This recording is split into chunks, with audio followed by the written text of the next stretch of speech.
taking over, that's a promise, not a threat. Uppercut season off top, you stop breathing.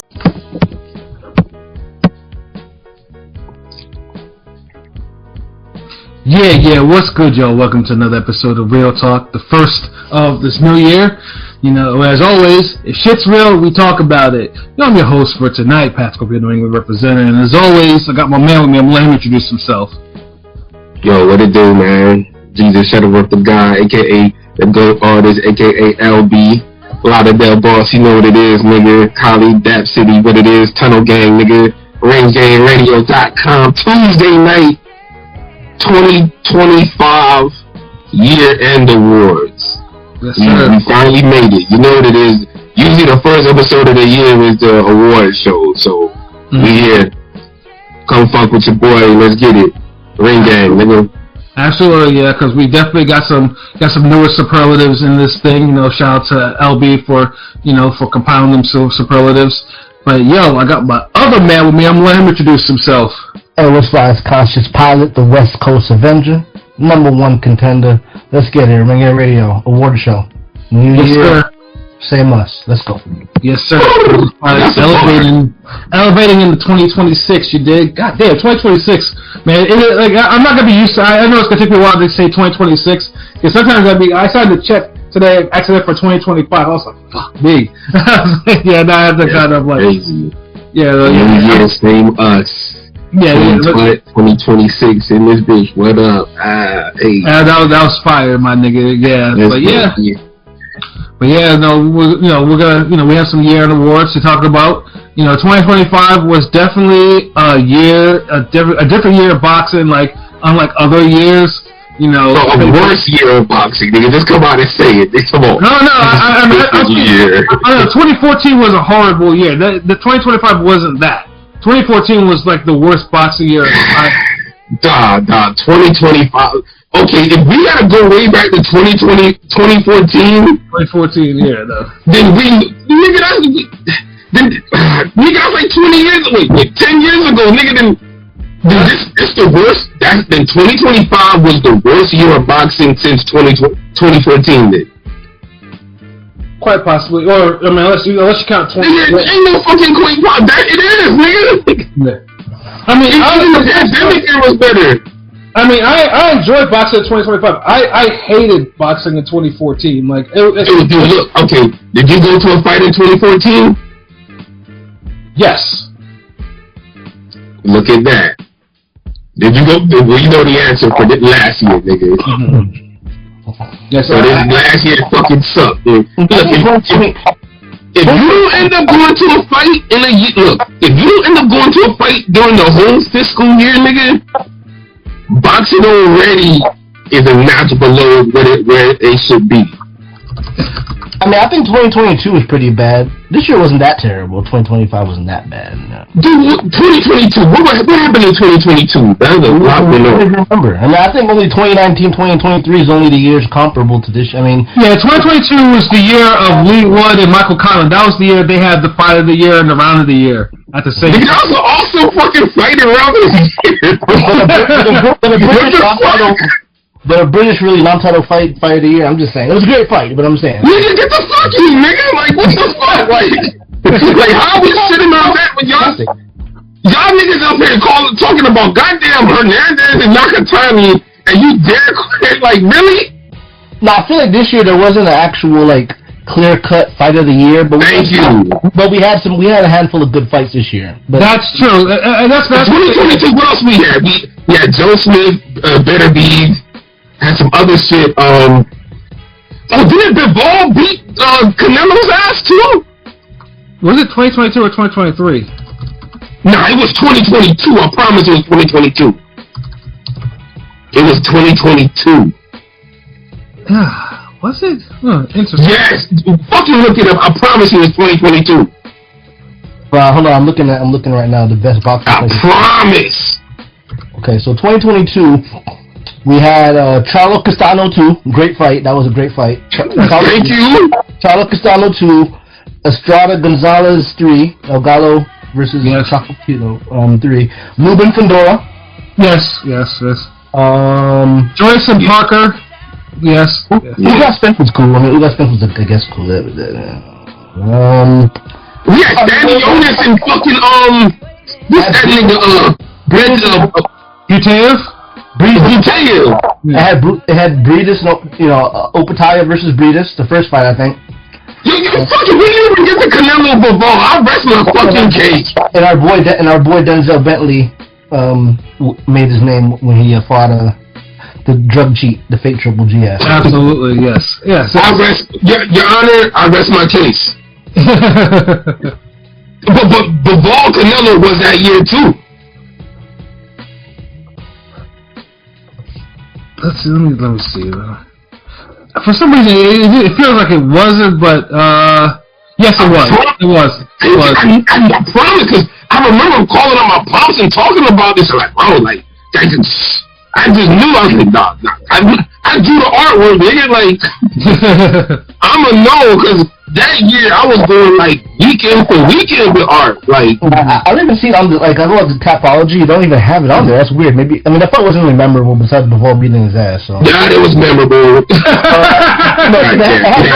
Remember this one? I had Lomachenko versus Jermaine Ortiz on there, which was a pretty good fight actually. Yeah, Lomachenko for the loss. Dude. So, but hold on, like, so we're all in agreement. 2022 is better than fucking 2025. I don't know. Oh my God, nigga, you fucking kidding me? Because the best fight was probably Charlo Castano too, probably. Really, I mean. We just need a bunch of good fights. Or Lubin Fedor. Or Lubin Fedor was probably fight of the year that year, right? Dude. This nigga said Colin and Lee Wood. Colin wasn't that year. But still, take that. Okay, Fedor, Lubin. Come on. This nigga said Joyce and Parker. Collinwood was 2022. Okay. Collinwood. No, Collinwood was absolutely 20. I know that. I know that. Yeah, so wait, pilot, high ass dude. Okay, Pat. So, what about you? 2022 or 2025? Like, come on here. Like, really? I mean, I'll say this. The only difference is between those 2 years is 2022 had a definite fight of the year. Like, it was the fight of the year. Like, overall, 2022, I felt still had better fight of the year, like better fights, better top level fights. Which is also true. Yeah, 2022 had better top level fights. 2025 had like better, like the B levels carried out. Thank you. So B level, and also I think with Turkey being involved now, he wasn't involved in 2022. Turkey has, whether we like it or not, he has stacked some cards. He has some stack cards, which we're going to talk about later too. So. Well, I mean, okay, he did. Now I ain't saying 2025 had some stack cards. I feel like it's the worst year we've had since 2014, but 2022 still seemed like it had better top level fights and just better fights out of those top level fights. Like, whereas 2025, there was only really one top level fight that's even you can call a fight here, and that was Bivol Better Beef 2. So it was like, thank you. Yeah, like you had Bivol Better Beef 2 was good. Benavidez, Morel had 2 good fights actually.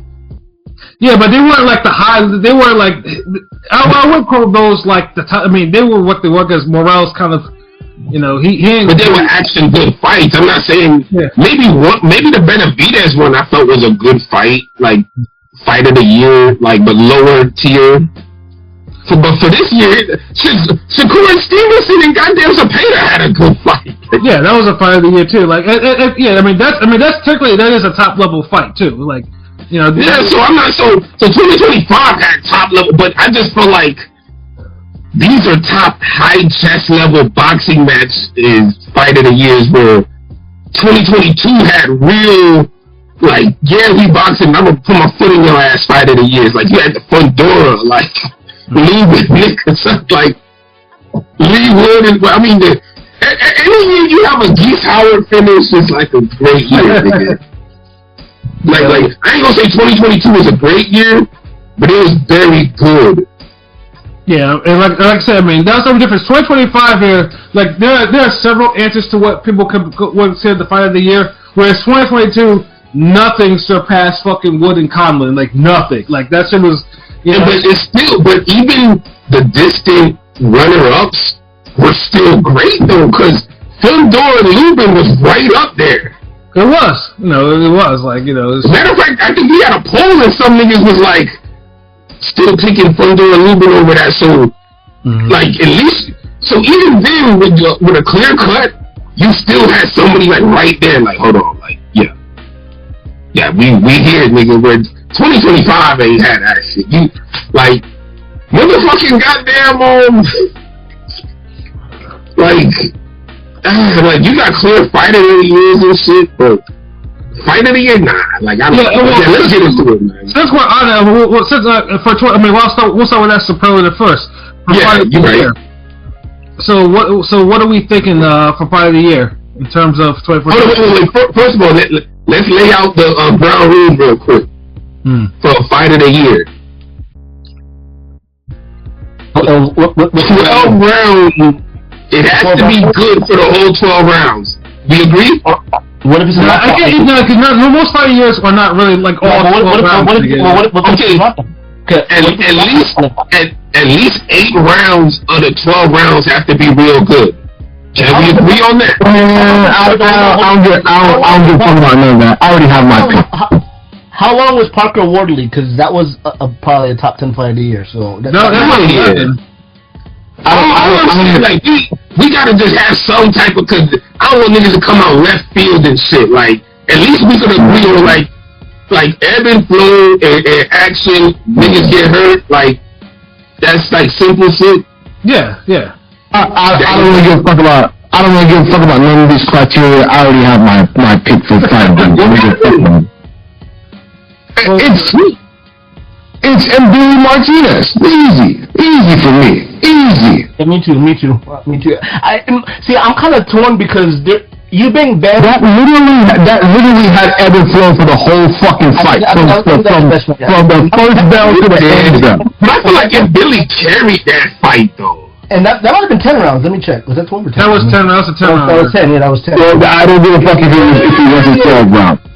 That shit wasn't even. I don't even think that shit was better than the fight where Morrell got dropped. Oh, the Kataya fight? Yeah, like that was dope fight. Too.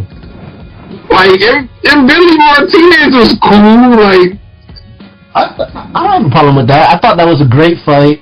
It was a good fight. Like it's top 10. Yeah, I feel like there was better fights than that though. I mean, I think the thing with Eubank Ben is we didn't expect it. We expected the second fight to be like the first, so it exceeded expectations. So that's that, because that first fight was really good. I mean, it was better. It was like it was a lot of clean punches where niggas was getting rocked in that fight. Yeah, I mean, what separated Eubank Ben from like the other fight of your candidates was it had backstories, like it had crazy backstories. Yes. For the fight. Niggas just throwing eggs at each other and talking greasy. Yeah, and then also too, you had the side drama with Eubank Senior not talking to his son, and then all of a sudden this motherfucker comes out in his Candyman coat, and you hear the whole crowd talking, like screaming and shit. He comes to a Stone Cold Steve Austin fucking reaction. Yeah, I know, like that shit. Like I did help. Honestly, that fight should have stayed as a as a one-off. Yeah. Like honestly, but that was a fight of the year quality though. Like the whole build up. It was one of the one of the rare times where niggas hate each other and they fought like it. Yeah, exactly. Like I mean, like that was pure. Like it wasn't even. It was a fist fight. Like niggas was. It's what we wanted Mayor Baumgarten to be. Yeah. I think I said it best after the recap. Both those guys, yeah, their skill level, isn't the highest, but they fought for their father's name. I mean, that first fight. They fought for something like higher than themselves, if you want to call it that. Yeah, but it's just it was just pure unadulterated hatred. Like they were throwing hands at each other. It was brutal. It was like I felt like that fight was better than Martinez and Billy because nobody got it's like I didn't feel like the stakes was there enough in the fight. Like I feel like Martinez could have boxed better. If he would have boxed better, he would have won. It's just like niggas weren't getting rocked enough. Like it was a good competitive back and forth fight, and it had action. But I don't know, the clean, staggering type of punches, I don't know, was just good at it. But these two guys were like, the prospenders that were like, like they fought. Those two guys fought the best of each other. Like, that was their best opponent, respectively, each other. You know what I'm saying? So. Yeah. But shit, I feel like Callum Smith and Bouassi was a better fight than theirs. That was actually my choice too, because that's a strong. Yeah, like I knew that was a fight of the year while we're watching it.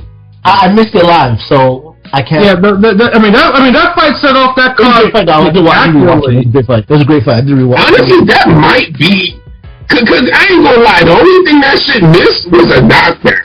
Yeah, it had everything else. Niggas was getting rocked. The pace was fast. The ebb and flow was back and forth. Mm-hmm. Like I'm trying to remember, like Smith won there, right? Smith won there. He won that, and Smith was like, I was so good. I can't even remember. I couldn't. I forgot who won, nigga. Yeah, like Smith. Like I remember his interview. You can see his face had all types of trademarks all over his face. Like dude got put through a war. Like, and he almost redeemed himself from the Canelo effort because Canelo put on my shit for a minute though. And then Bouassi fucking looks like he got ruined after that fight because he had a stinker. Like he got a gift. Yeah, I think Bouassi. It didn't help that he scored on the vibe, but the fight that put him on it was a hard fight. So yeah, Bouassi. And it was a hard fight that was like damn near an opener on a stacked card. It wasn't like a main event, which it could have been. Like because I look forward to that fight. And it delivered. So I'm looking down the list of the fights, of like just the list of the fights 2025. I'm gonna shout out some, and I want y'all. Obviously, Mason Noakes is up like top 3. Mason Noakes might be. Absolutely. Another one. Mason Noakes. Wardley Hooney's high up on this list. Wardley Hooney was like a Wilder Ortiz remix, number 2. Ortiz too. I don't think of him as a fight. I think of him as a good comeback because Wilder was getting boxed up in his ass whooped. It was Ortiz Wilder too. That's all his fights almost. A fight I want to bring up real quick because it was a great fight with a bullshit ending. If y'all remember, Nav vs. Suarez on ESPN for the title when the Filipino got robbed, kind of. That one. I don't think that one was fight of the year. It was because. I think the fuckery kind of... That was early. That was a good fucking fight. That was a dope-ass fight. What was the fuckery? Hold on. Did something happen, right? Navarrete got cut, and he was the A-side, so they called the fight, and Suarez was... Oh, yeah. Oh, fuck, that was a good fight, nigga. That was the classic Filipino-Mexican war. They were trained like a motherfucker on that. Yeah, they was training. Honestly, that was close, though, like... Yeah, but Navarrete did get, because we talked about it, I might have to re-listen to that episode, but yeah. Yeah, because Navarrete, he got cut, but, at first he said it was a headbutt, but the replay showed it was a clear punch that did it, and, whereas obviously it was the punch, Suarez would have took the belt off him, but they gave it to Navarrete, and then they called it no contest afterwards. Yeah, there it is, because we had a Twitter poll and everything. A couple fights that might have been, Cruz Fierro, that was a good fight. That was a really good fight. Yes. Yeah. And then NOA vs. Cardenas was unexpected. Of course, yeah, that one was... It was a stacked-ass weekend, and that was the best fight that saved us. And honestly, that's more of a traditional fight of the year to me, the NOA Cardenas, because it had ebb and flow, back and forth, it was high stakes, it was unpredictable, and both niggas got dropped and hurt. It was just, it was one of them hard fights. It wasn't supposed to be, but it was just, And then the energy of the crowd, and it was NOA coming to America. Like, I don't know, that's another one that hit. Like, honestly, if I had to make a top 3, it's probably Smith, Bouassi, NOA Cardenas, and Eubank and Ben. Yeah, no. If I say serious, that was probably top ranks, really last good call from head to from start to finish. They had the co-main was fire too. It was just they had that whole ESPN call was flames. We got trashed from the Reyes season. Yeah, because they saved it. Wasn't the weekend before that kind of trash? I think it was Canelo versus the guy that he might have lost? Skull. Yeah, that was on the same weekend. There was another fight. There was a 3-stack card. There's another fight too on there. I can't recall which one it was. Yeah, I remember that. Damn. Yeah. Shit was trash. Hey, yo, King P, I got a quick question for you. Yeah, what's up? What year of boxing did you enjoy more? Think about this one. And y'all don't say shit. 2022 or 2025?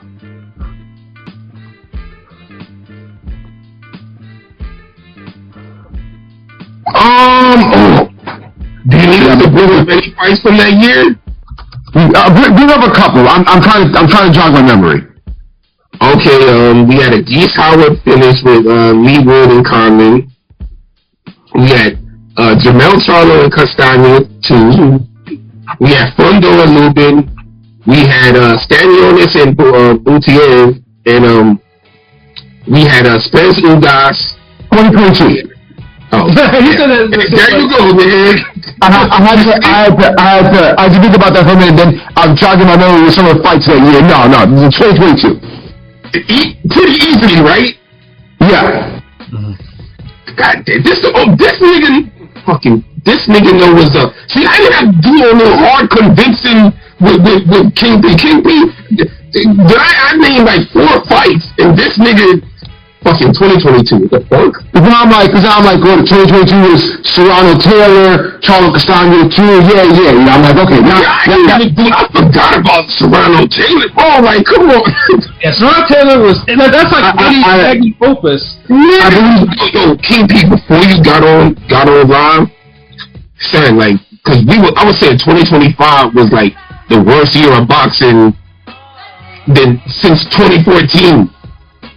And these niggas was trying to argue that shit. I was like, so they started bringing up little past years like, nah, this is better than 2022 and 2020 and all this. So what the fuck? No. 2022 is better.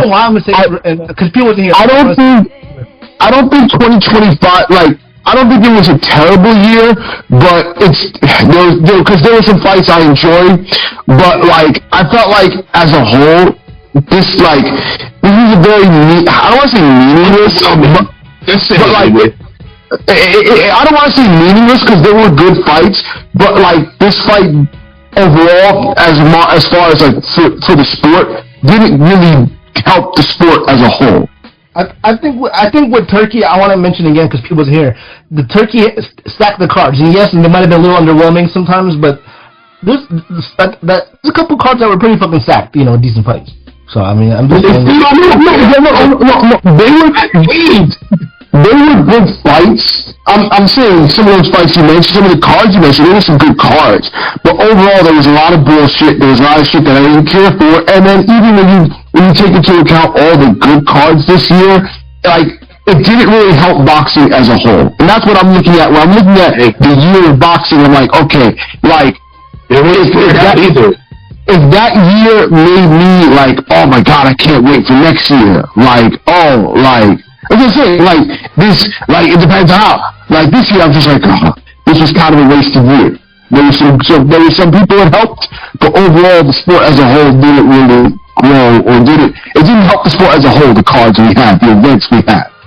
Agreed. See, this nigga ain't paying attention. But by the way, I'm gonna ask, did you do any, like, what were some other, did you do any categories before I got on? No, you arrived at the most perfect fucking time, cuz. Okay, good. Perfect. With the right answers and everything, nigga, like real shit. Oh, say, Joshua, what it do? OG in this motherfucker. Thank you. Happy New Year's, cuz. Thank you. Happy New Year, Joshua. Thank you. Much appreciated. Yeah. For the bigger year, man. But yeah, no, because we've been talking about Fight of the Years, so I just like, let me start off as the first superlative. So that was actually the whole conversation was 2022 versus 2025, and if you was here earlier to kind of help me out, that shit wouldn't even lasted the 10 minutes it lasted, nigga. But they gagged up on me, bro. So silly. These niggas just top 5, 10, cuz. Well, hold on. What year did they say was better than that 2025 was better than? Aside from fucking this year. What, 2020? They said 2022. You mentioned 2020, right? Yeah, I mentioned 2020. 2020, and I don't even agree with that, but maybe it's closer. I mean, 2020. I know we got too much shit. I mean, yeah, 2020 was a forgettable year, but that's neither here nor there. Yeah. You know, so, but yeah, no, that's what I'm uppercut season. Yeah, but I feel like, you know, in the past 5-6 years, 2019, 2023 stands out. Everything else, is 2022 fucking is damn near almost up there, bro, with 2023. Like, I think 2023 was like B+, then you went to A. So, I think the issue with 2022, that, like, cause, like, 2022 had some damn good fights. I think the issue with 2022, for better or for worse, is remembered for the fights we didn't get more than the fights we got. That's also true. That's true too. I mean, we see Joshua too and stuff, you know, but kind of. God damn, we had that, man. Get the fuck, dude, like you were really, bro, like I'm saying, like the 2020, the 2019 is right here, the 2023 right here. God damn it, 2022 right here. But see, I think this year, you know, had some surprises, right? I mean, Rolly beating Ryan was not on their cards, and that was a trash ass card that would look stacked, kind of, right? But Rolly beating Ryan, Tank getting the card with nobody felt like they gave a damn. Tank getting exposed, kinda. I mean, I guess by Roach, you know that. I mean, I know it wasn't a niggas got a draw. That's not exposed, bro. I don't think he lost. No, because of the situation of where he, you know, with the whole hair group. That's just more of a fuckery moment in boxing. We got an actual award for that. Like, yeah. Well, fuck it. We spent. I'm sorry, Pat King. Next one, my nigga. We all had different ones. Tyler, what was yours again? What was your fight of the year? Same as P and Billy Martinez. Oh, okay, get out of here, nigga. Alright, the next superlative is KO of the year. Woo! Man, this kind of easy. I was saying, that's easy. It's really the only choice for me. It's Norman versus Saki for me. Yeah, Norman versus Saki because Brian Norman first, I mean, he beat the fuck out of him, and then then the coup de grace was the fate. Saki bit on the fate, and Norman wiped out 2 weeks of his memory with a left hook that sent him crashing to the fucking canvas. How cold! And just to find out that dude lost 2 weeks of his memory later is crazy. Like, yeah. Like to get the update later. Wow. And it was cold. I mean, the whole kneeling thing. Kneeling was kind of an aura. Yeah, dude was like the Atlanta Samurai. Bro was like, just like that. I was like, whoa. My choice is the Frank Martin and Bartholomew. Like, all because it's recent, nigga. I'm sorry. Come on. But hear me out. Like, I don't know. Like, you know what? Fuck it. Like. I mean, it was I know we had some crazy ones on the. They were both left hooks, I think, too, right? I mean, yeah, both left nasty left hooks. Let me see. I mean, it was incredibly impressive. There's no question about that. Yeah. I just because I'm on the TikTok, I just re-looked at the damn the Norman joint. That shit was crazy. Fucking Berlanga had Saraz had a nasty one too. Yeah, I mean, Berlanga is like, yeah. And then Wardley Hooney was one. That one was. Yeah. That one, Wardley became. It's some nice ones, man. Like. Yeah. And then the upper tire one, which he cracked dude's vertebrae and gave him brain damage. Yes. That one was vicious, like that too. Like, that was a really terrible one. But that's. Oh, you know which one was nasty too? Was what? Fuck that one on that Jake Paul undercard. Where he hit the dude with like an overhand right, and the dude like collapsed and fell like one of those fight night KOs from back in the day. No, he wasn't on it, but he was there with his car. You're talking about the one where he's looking shocked in the crowd? Yeah. I know what you're talking about. Yeah, that was crazy. It's not even. There's no best. That's up there, bro. Nah, there were some good ones. And then also, Gassiev knocking out Pulev was beautiful. That was a beautiful. Oh yeah. Yeah, I mean, even Wardley, my boy Wardley on Hooney was kind of unexpected and caught him and ended it. Nigga, how was that unexpected? How else was that nigga doing it? It looked bad. It looked good. That's what I'm saying, bro. All his fights be like. And fuck it, Joshua Jake Paul was a beautiful KO too. Like, you know, because he separated that nigga's jaw into two places. I just wish we got it earlier, but yeah, that, you know, it did what it did. That's another damage. But honestly, I don't know. I guess because the southpaw part in me, the Morton just laying out Barthélemy, who's bored us to tears for so many years, just has a sweet little charm to it. Like Martin was disregarded. I mean, that's probably second. I mean, it's top two. I mean, I think Norman. I mean, at least top three, man. And we didn't. Shit, it could be like this. It was like the Norman one, the dude where Jake Paul went to the crowd. Yeah, and then Frank Martin, like, because all those shits were like brutal. Like niggas felt brutally. Like you picked up some chicken bones and just threw them on the floor or some shit. Even though it was kind of somewhat accumulation, it was kind of brutal with how Shiraz did Berlanga. I ain't gonna lie, it was kind of brutal. Basically, Shiraz kind of killed the Berlanga hype train for good. He did, because this nigga literally had a damn parade and all this shit just for going the distance with Canelo, bro. Like, and I understand he said, well, man, I didn't ask for that. They did that. It's like, I get it, but I wouldn't extend that shit and keep bragging about it, man. Like, right, yeah, that shit was terrible. But then only to get took apart by a guy that he was trash talking, saying he was like, you know, dude was talking big shit at the he did. Part. And then that's why, like, Berlanga, his personality is good for the sport. If he could somehow stick around, improve, and get a decent win where he could get these bigger fights. You know, it'd be better for the sport. I ain't gonna lie. But dude, I don't think dude is already. I mean, dude already got paid, so I don't know if he's gonna be motivated to do that shit anymore. I think, but and you know what? You're right. But it'll test his character. That's all it'll do. Cause it's like, yeah, you got paid, but do you want everybody to remember you as a joke, nigga?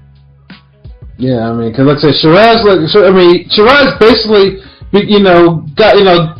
got hype in America because all they're gonna do is when Shiraz fights in America again, all they're gonna do is to show the highlights of this nigga knocking out Berlanga, and it's like, oh, it's that dude.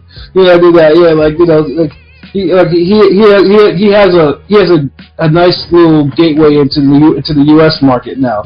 You know, but Berlanga, they're gonna be playing that shit like the damn Hamed Adidas commercial. Right.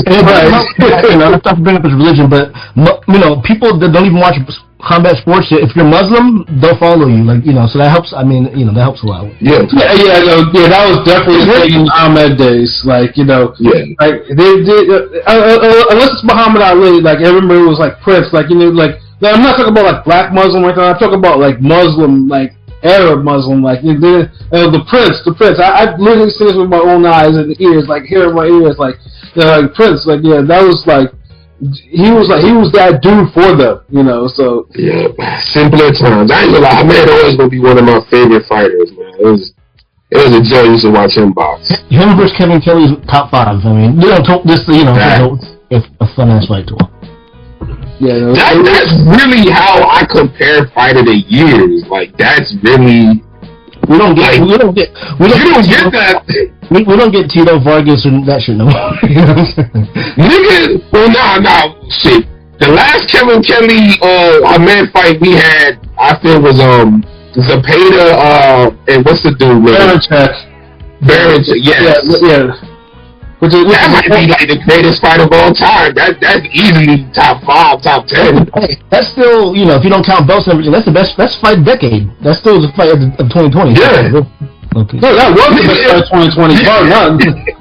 Nigga, you can make a case, but that's the best fight in the last 20 years. Nigga, like, facts. 7 knockdowns? 8. It was 8. Like, nigga, like, come on, man. Yeah, is there ever a fight that you supposed to show a potential boxing fan? It's on the short list with Vargas and Tito. Mm-hmm. Right there, it needs to be right there. Yeah. That was one of the fight. And the biggest mistake ESPN did was putting on ESPN Plus. That was the biggest mistake. That fight would have went super viral if they put it on main ESPN. That was the biggest mistake Top Rank ever did, putting that damn fight on ESPN Plus. That was not an ESPN Plus fight, But excellent fight. But I think so. Well, for KO of the year, I mean, so we have Norman basically, and then we have Martin Barthélemy. Yeah, Martin Barthélemy. And like I said, Martin Barthélemy is a good choice because, like I said, Barthélemy, for all his faults, is a hard guy to kind of stop and hurt. And Frank Martin did both. And this is after Barthélemy gave hell to a couple of, some known fighters. Did it off the layoff and ring rust and moved up. Yeah. So it's like when I just factor in all that, like, even if that's not your number one, this is top 3. Yeah, because like Martin wasn't punching like that at 135, like not at all. And then, but you knew he had pop though. He could hurt you. Like, yeah, he could. Frank Martin was one of those guys. Like his power was like a 7. Mm-hmm. Like you respect him to hurt you, and he could hurt you, but it wasn't his main selling point. Yeah, I mean, after like almost a 2-year layoff, I think with Buddy McGirt, it looks a better fit for him. You know what I mean? And speaking real quick, he was on the right track. It does look like him versus Keyshawn is, on the Twitter. They started talking to each other on Twitter about the fight, so maybe we'll get that in 2026. Either that or Hitchens fight. One or the other. Like one of them niggas need to fight. For real. Yeah. Next. All right, superlative performance of the year. I mean, for me, it is clear cut. It's Terrence Bud Crawford easily. I mean, come on, it's not even. That wasn't my choice. Oh, who was it? What's yours? Yeah, this is a real boxing fan's choice. I think second would be Bam Puma. Bam Puma was a good. That's my choice. Bam Puma was a good performance. Yeah, Bam Puma was up there too. Yeah. Bam Puma was because basically Bam showed that he was super elite. Like because Puma, like I said. Puma, faults or not, was beating the heads of all these niggas that he was facing. He was beating the shit out of these niggas. And then Bam made him look like he was nothing outside of the blown knockdown in the first round, because that was a knockdown. Bam did go down in that first round. Bam showed levels, but I think we expected Bam to win, really, so that's why I chose. But I didn't expect Bam to win like Bam outboxed him. The way he won. Yeah. No, it's crazy. He had a kid like a day before. He had to like zoom on the kid with, he's in Saudi Arabia and shit. You know what I'm saying? And next thing he just has a fucking masterclass domination. Yeah, that was Puma against a difficult style and fighter, and he damn near pitched a shutout. He outboxed him, beat him up, and when it was time to get him out of there, he got him out of there with a beautiful pull counter. Man, prospect. Like damn, I mean, Bud is that nigga, but goddamn, he ain't do all of that. Yeah, and I'm one of these niggas who knew Bud would beat Canelo from the get-go. I've been said it, so I'm not as impressed with y'all. I give him the credit because he was the underdog, but there was no. Come on. In regard to that fight, you don't think there was a chance Canelo might have catch him with the weight and there? Fuck no. Okay. Dude, like, come on. You know how niggas was, dude, like, honest to God, this version of Canelo, this was the easiest fight to predict of all time, bro. Yeah, because Canelo was going the distance with people that they shouldn't go. Like the Berenga fight let me know that Canelo was not what it used to be. Well, Ryder told me that, but the Ryder fight, not getting Ryder out of there. But I think ever since Plant, he's been on a downward slope. But regardless, he did still moving up 2 weight classes and beating that. Who's been looking trash for like the last fucking 3 years. It doesn't matter. Just because it does matter. Like because y'all giving it because of the name value of Canelo. Canelo been dirt, nigga. But Canelo defended his belt 5-6 times. He's undisputed champ. Against who? I'm just saying. I don't care about those Canelo defenses at super middleweight if David Benavidez wasn't one of them. Okay. Hey, you don't give a fuck who he fought. Would y'all niggas care about Golovkin defenses if he ain't fight Canelo? Come on, man. I'm not making defenses. I'm just saying the guy that moved up 2 weight classes to be the top guy will always be impressive for me. Alpha pro number one guy moving up to fight a guy who's been looking shit for the last 2 years. But P, you picked Canelo over Bud though, right? I think you did, mention. Well, I did pick Canelo. So yeah, I thought that's the reason why I picked. Get the fuck out of here. Woo! Yeah, I mean, a lot of people picked it because of the size. Because it was the size. So he went in. Yeah, and I think part two because when Jermell Charlo did it, he failed miserably. But that he tried miserably. Yeah, he tried miserably too. So I think that's. So yeah, failure was definitely on his way. I'm not trying to be blasphemous at all, but what Bud did was our version of the yesteryear of those other fights. I'm not going to mention that of mentioning Duran and Leonard. I'm just saying him moving up. No, get the fuck out of here, nigga. I'm just saying. Who else? Mikey Garcia. This watered down ass performance. Niggas from my era would have stopped that Canelo. So many motherfuckers failed moving up a weight class or two for a belt. We saw Mikey Garcia. Dude, y'all don't even give Gashi out his credit for doing that, for beating the shit out of De La Hoya. Kell Brook, Triple G, Amir Khan, Canelo. Like there's so many times. Mikey Garcia, Spence. We've seen it so many times. It doesn't work. Okay, that version. I do. Hold on, no. I do. That version of Triple G was way closer to his prime than this version of Canelo Bud fought. It was too. I even go further and say that version of Triple G. I don't know if Canelo went. I don't know if fucking Bud beats the version of fucking Triple G. Brook. That was prime. No, I mean that was prime Triple G against Kell Brook for sure. I mean that was like his apex for sure. That was like. I'm just saying. I'm giving. I give you 3 examples: Amir Khan, Canelo, Kell Brook, Spence, and. Like really? He just got his ass dribbled around the ring by fucking It's not normal for a fighter to move up 2 weight classes, 14 pounds, and beat the undisputed champ. That's all. So it is hard, and I give him all the. I'm not saying it's not hard. It's just going off that performance. It was a good performance from Bud, solid.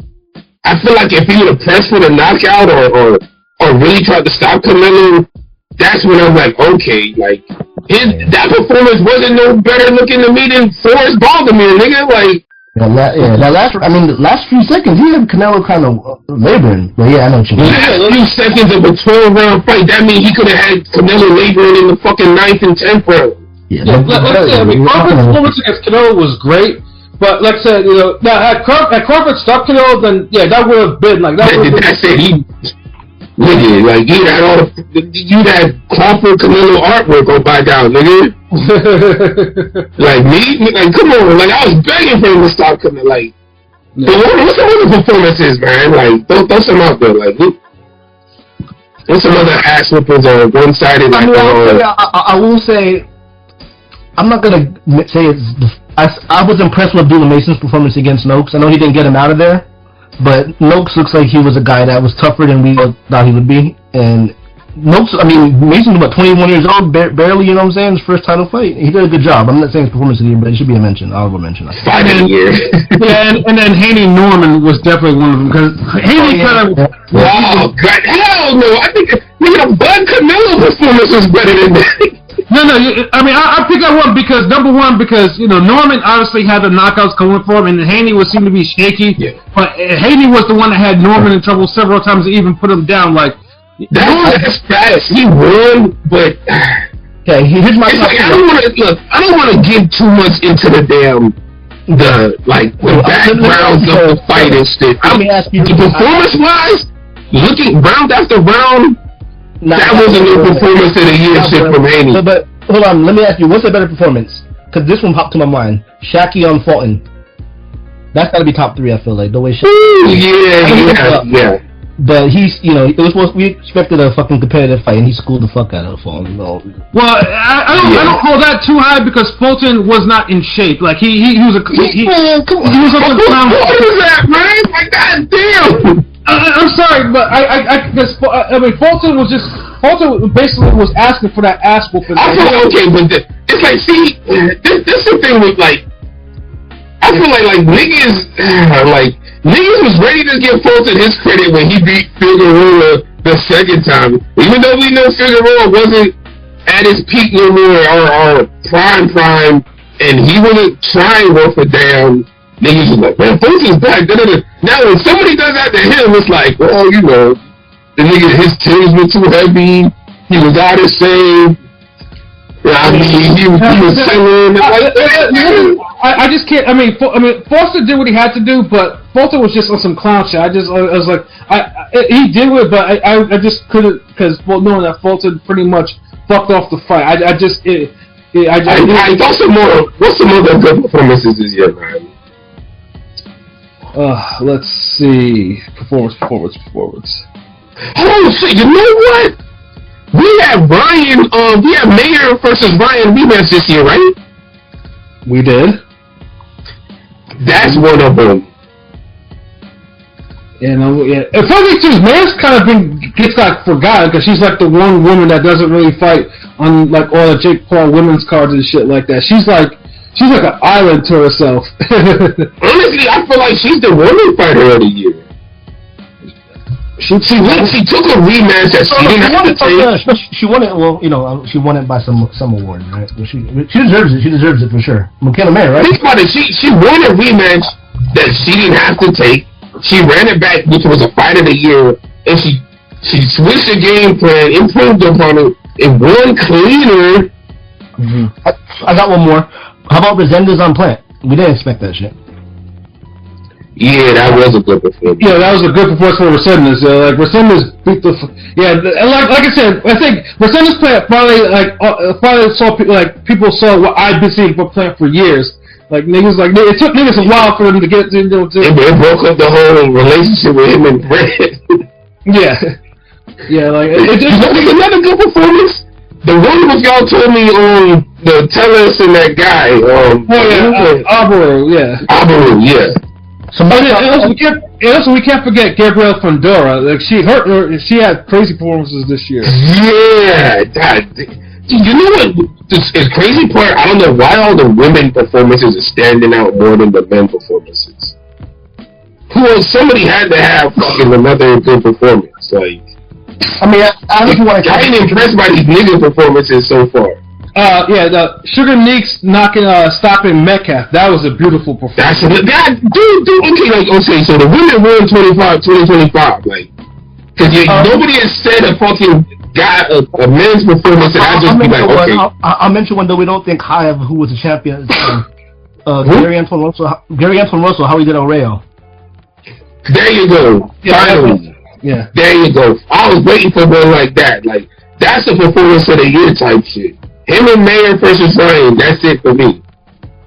Yeah, I mean that's how you shut somebody the fuck out. He shut out a puncher who was coming off a previous big year, and he made that. He pretty much threw that whole dude's career off. Yeah, I mean now Rayo's going to be on Zuffa Boxing. Yeah, like, and this is after Anthony Fish hasn't been looking good recently, and to have a performance like that against a dangerous, that's it for me. That's a performance of the fucking year. Yeah, and I suppose I know. Goddamn Canelo Bud, what the fuck y'all smoking? And I know some people will probably say Rolly outboxing Ryan Garcia is a performance because no one really saw that shit coming. That's more of an upset of the year. Yeah, the performance of it wasn't that great. The one highlight is him knocking him down. Shit, nigga, that's the only highlight of the whole fucking card, nigga. There you go. That was the only thing that got a reaction out of the crowd. Teo looked good against Barboza. Teo did look decent. I mean, I guess. But all these niggas could have did way more. That was the fucking card where the cup ain't half full. It's fucking half empty, goddammit. Yeah. It was a half empty ass performance. Shakur and Zepeda. Meh? Or was it pretty, No, that was a good performance of two fighters. Like, the reason why it's not a great performance, because Shakur tried to make it seem like, yeah, man, like, you know, Floyd had fights like this, and this nigga had fights like this, and it's like, yeah, he had competitive fights against better guys and got hit less in those competitive fights than you. Think if we seen Castillo get his ass whooped twice and then he fights Mayweather in that first fight. Mm-hmm. Like, nah, come on, bro. Hey, Marquise, what up, gang? Salute. Happy New Year, bro. We're here. I'm playing some music, so we're gonna have you back on, bro. You know what it is, gang. But yeah, I can't, like, that, not like Pernell Whitaker and Hurtado is more of a, what, KO of the year, comeback of the year. I don't know, Superior Shakur was just a good fight. That was a good fight on paper that ended up being good in the fucking ring, like. Right, which helps Shakur immensely, you know. It helps both because it kind of makes us forget about, well, not forget completely, but it kind of puts the Zepeda in the right trajectory after those Farmer fights. Right, exactly, you know. Like, you can't look bad against two niggas back to like you're branded now. You that Mexican that be getting whooped by them niggas. Like, nah. Hey, what up, Rob? Happy New Year's to you too, man. Salute. But yeah, no, I mean, there were some good performances this year, but yeah, it just seemed like the women kind of produced more of them than the men did. You know. You see what happens when you get equal footing, like. I'm not saying that, bitches. I still gotta be in my fucking place. I'm gonna play devil's advocate here because that women's card on Netflix was Basura. That woman, the Serrano Taylor 3 was terrible. Bomb underimpressed. McCallum Mayer carried women's boxing this year. I mean, really.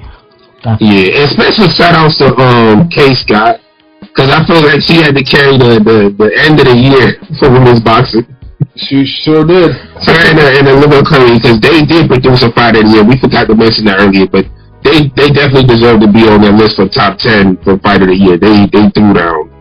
Yeah. And then we got a rematch right afterwards. Like, it wasn't no, well, I gotta think about it, and, you know, I gotta go on vacation, I gotta fix my tooth, nah. Them ladies win that. So yeah, shout outs to the ladies this, like, last year. Like, y'all held it down, but yeah, like, it do seem like the women had better performances than the men. Like, it just, at least to me, like, no whole shit. Let's see. Next superlative. And this one's I know this one's going to be crazy opinions. Fighter of the year. Anyway, I'm done. Terrence Crawford. I have to go with Crawford on this one. Yeah, I already do what it did. Just me, I can't, like, for that. If you win fighter of the year for one fight, god damn it, that one fight has to be like amazing. See, and I just did the blood over a fight that nobody wanted to see but 3 people, and that's including them. It was about Canelo, but what Crawford was able to accomplish that night was pretty amazing. Yeah, I mean, it was cool. Technically, Bivol was in the same conversation too because he did take Benavidez 0, but then Benavidez went to the hospital afterwards and didn't want to fight Benavidez to satisfy his WBC mandatory. So you mean Bivol went to the hospital? That was no. Well, I said you said Benavidez. Oh, my bad. Yeah, no, Bivol went to the hospital. My bad. You know, which goes in line to why I said 175. 175 is just. Like, 175, like, I mean... You know, this nigga Crawford retired in 1 year, and he ain't no boxer of the year. You can't win fighter of the year and retire the same year, nigga. The fuck? The thing with Monster is his competition, like, why, you know, it was great that he defended his undisputed title 4 times. His most rated opponent was Akhmadalia, really, and then the other ones, like, it wasn't the year where he had an elite 122 fighter that, you know, in his... No, it did, but he was carrying the sport. He fought 4 times. Yeah, I mean, had some good performances. I mean, if anything, I mean, Bam should be up there too because Bam took 2 zeros this year That's two. Of a top 10 fighter in this division and a possible top 15 pound for pounder. You know, like on the little. Yeah, I wouldn't argue anybody who has Bam. Like Crawford, niggas know I'm gonna argue that, but I respect it. Like fuck it. Like what can you do? Like I mean, it's Crawford. Yeah. Yeah, like if Bam had fought like a 3rd fight in there and kind of filled in with another like top 10 opponent, I probably would have given it to him. I mean, Crawford is because, like I said, I mean he's only the 2nd lightweight to become a super middleweight champion, but he became undisputed super middleweight champion, which is that doesn't happen. Like, I mean, no one has really kind of accomplished that type of feat in 2025. He became a 5-division champion, the first ever 4-belt undisputed 3-division. Yeah, like I mean, yeah. Isn't somebody else like that already? Who? In this modern era? No. Yeah, they be forgetting their name all the time. Terrence Crawford's mentioned with Henry Armstrong now. I'm just saying he's got. Now see, you forgetting their name now too. I mean, there are people who have had undisputed rides. I mean, Clarence Shields, nigga, now. Yeah, that's big. Technically, Canelo and Usyk both became undisputed again, but that don't really count. Yeah, no, because Canelo was games, and then if it's like if you gotta lose a belt, lose a fuck. Turkey convinced him otherwise because it's like, look, I'm gonna give you $200 million or whatever to fight Crawford. Just get this belt back. And Canelo honestly should have fought Jake Paul like he intended to do, and then just end up fighting Crawford, and that would have been a bigger, like, everything would have been, I think boxing would have switched up so bigger that year. Canelo is what it is. But like I said, I mean, but those three, I think those three gave like the real, like, so, like, those was, I mean, I think they gave like Fighter of the Year. Like, there's definitely, like, I mean, there were strong candidates too, but yeah, but I get the argument. Like Monster, he was just consistent, but high. It wasn't. He didn't have a high level opponent. Anytime a nigga fight 4 times a year in this era, and he's a nigga who's making multi-millions. I mean, against Kid, you gotta win, because a lot of these niggas ain't trying to do that 4 times a year. Picasso looked regardless of how much they're making. Picasso looked ass his last fight. MJ hasn't. And who the fuck was Kim? I'm just saying. I get the activity. I can see how people, would say in a way, but not to me. Yeah, and I want to say to me, this level of Canelo ain't no better, bro. That's just me. Like, I always just keep that energy. Like, if nigga would have beat the Canelo that fought Plant, then okay, shit, all right, nigga. He's better than fucking. Who the fuck, Kim? Who the hell was Kim? I know he was filling in for somebody, right? Yeah, so he's filling for Sam Goodman, because Sam Goodman was playing games. Yeah, like, but what that nigga said from, you playing these games! I mean, Goodman eventually lost anyway, so it was like, later on, so it was, the karma cut off. PJ said, but boxing just ended up telling the truth on you? Exactly. Like, boxing has... You was going to take an L, whether you fought Monster or not, but since the boxing guys was trying to give you a rich L, high in protein with a bunch of zeros at the end of it, but you didn't want that L, nigga. No, you wanted the random August L where it just came with L, nigga. You wanted to fight in some Thailand jungle with no AC type of L, nigga. You wanted one of those fucking Kumite L's, nigga. Yeah, no, Sam Goodman lost all his goodwill to me, like, so, like, it's... Oh, wait, Joshua. Bro, I was the only, like, I had Inoue Cardenas in my fight of the year candidate. Hell yeah. Yeah, we mentioned that. We definitely... Yeah, I mean, it was a great fight, like, for all the wrong reasons, but... It's in my top 3. Yeah, Inoue Cardenas was a great fucking fight. Good, then shout out to Cardenas, because he came down here and had he won on Pro Box. Yeah, he's nice as a counterpuncher. He's a nice guy. He is. Yeah, let's say Cardenas is one of Pro Box's MVP. Like, he's like. We're following him, Leo and Leo. Yeah, Angelo Leo. Like, Angelo Leo's footsteps. Yeah, like, those motherfuckers are the reason that Pro Boxers really get on the map as something like, you can build a career and become a champion in that circuit. So it's like, shout out to Pro Box. I just want to see them keep growing. Like, even the guy Ruben Sock had his chance. If he was to beat Lubin, he would have, been in, probably lost a little. getting some of it. But the funny year, I mean, they didn't have too many. I mean, obviously for women's side, there was either Mayer or Gabrielle Fedora. You know, for the women's side, if you wanted to be part of the year for that one, but. Yeah. Mayer's the women's fighter of the year for me. Mayer's fighter of the year. Mayer's definitely a women's fighter of the year for sure. But Gabrielle Fedora is breathing down her neck on that aspect. Like, I mean, that's she is. Honestly, I feel like she needs to get on a different platform. Like, she's a young female knockout artist. Like, yeah, she's on Golden Boy. Golden Boy is probably the. I mean, it's either going to Jake's platform, like. But it feels like Jake Paul don't know how to promote the people who really need to be promoted. That's also true. Like, God, dude, like, bro, Baumgartner and him throwing ass get all these primetime slots. Sugar Neek's fine ass is on the undercard on YouTube. Again. Yeah. Again, after knocking bitches out. Like, what are we doing? Like, so it's like, it's like having a record label, but somehow, like, the lead carriers get the release dates. Like, Jake Paul, he does offer boxing, but he's not good with prospects. You saw what happened to Silv. You saw what happened to Ashton Silv. You saw. He just matches them well. Like his prospects be taking like L's. Like Serrano. I mean, if you want to count Serrano, the girl Crystal Rosado lost to Tierra. No, what's chicken? Metcalf. Yeah. That was Metcalf's comeback fight, and she won. Yeah, she fought, and she was expecting. That was a good fight too. She was only there to lose. I mean, she was really there to lose, and she won. Yeah, because I feel like they fed her to another aggressive pressure fighter. Yeah.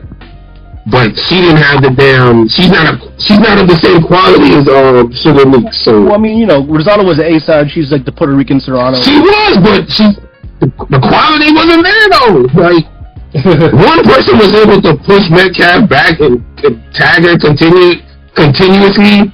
The other person wasn't. Right. Yeah. Even though she was supposed to. That's also true. Probably the type of nigga that eat fried chicken with a fork. If you don't want to get your hands greasy, what's wrong with that? He could do that. Like really? Keto crumb dude. Alright, let's see. Let me go on to the next superlative. Next one, bro. Next superlative is round of the year. I already got. Well, I know mine was. It's Eubank Ben 1 round 12. Like that one was hatred.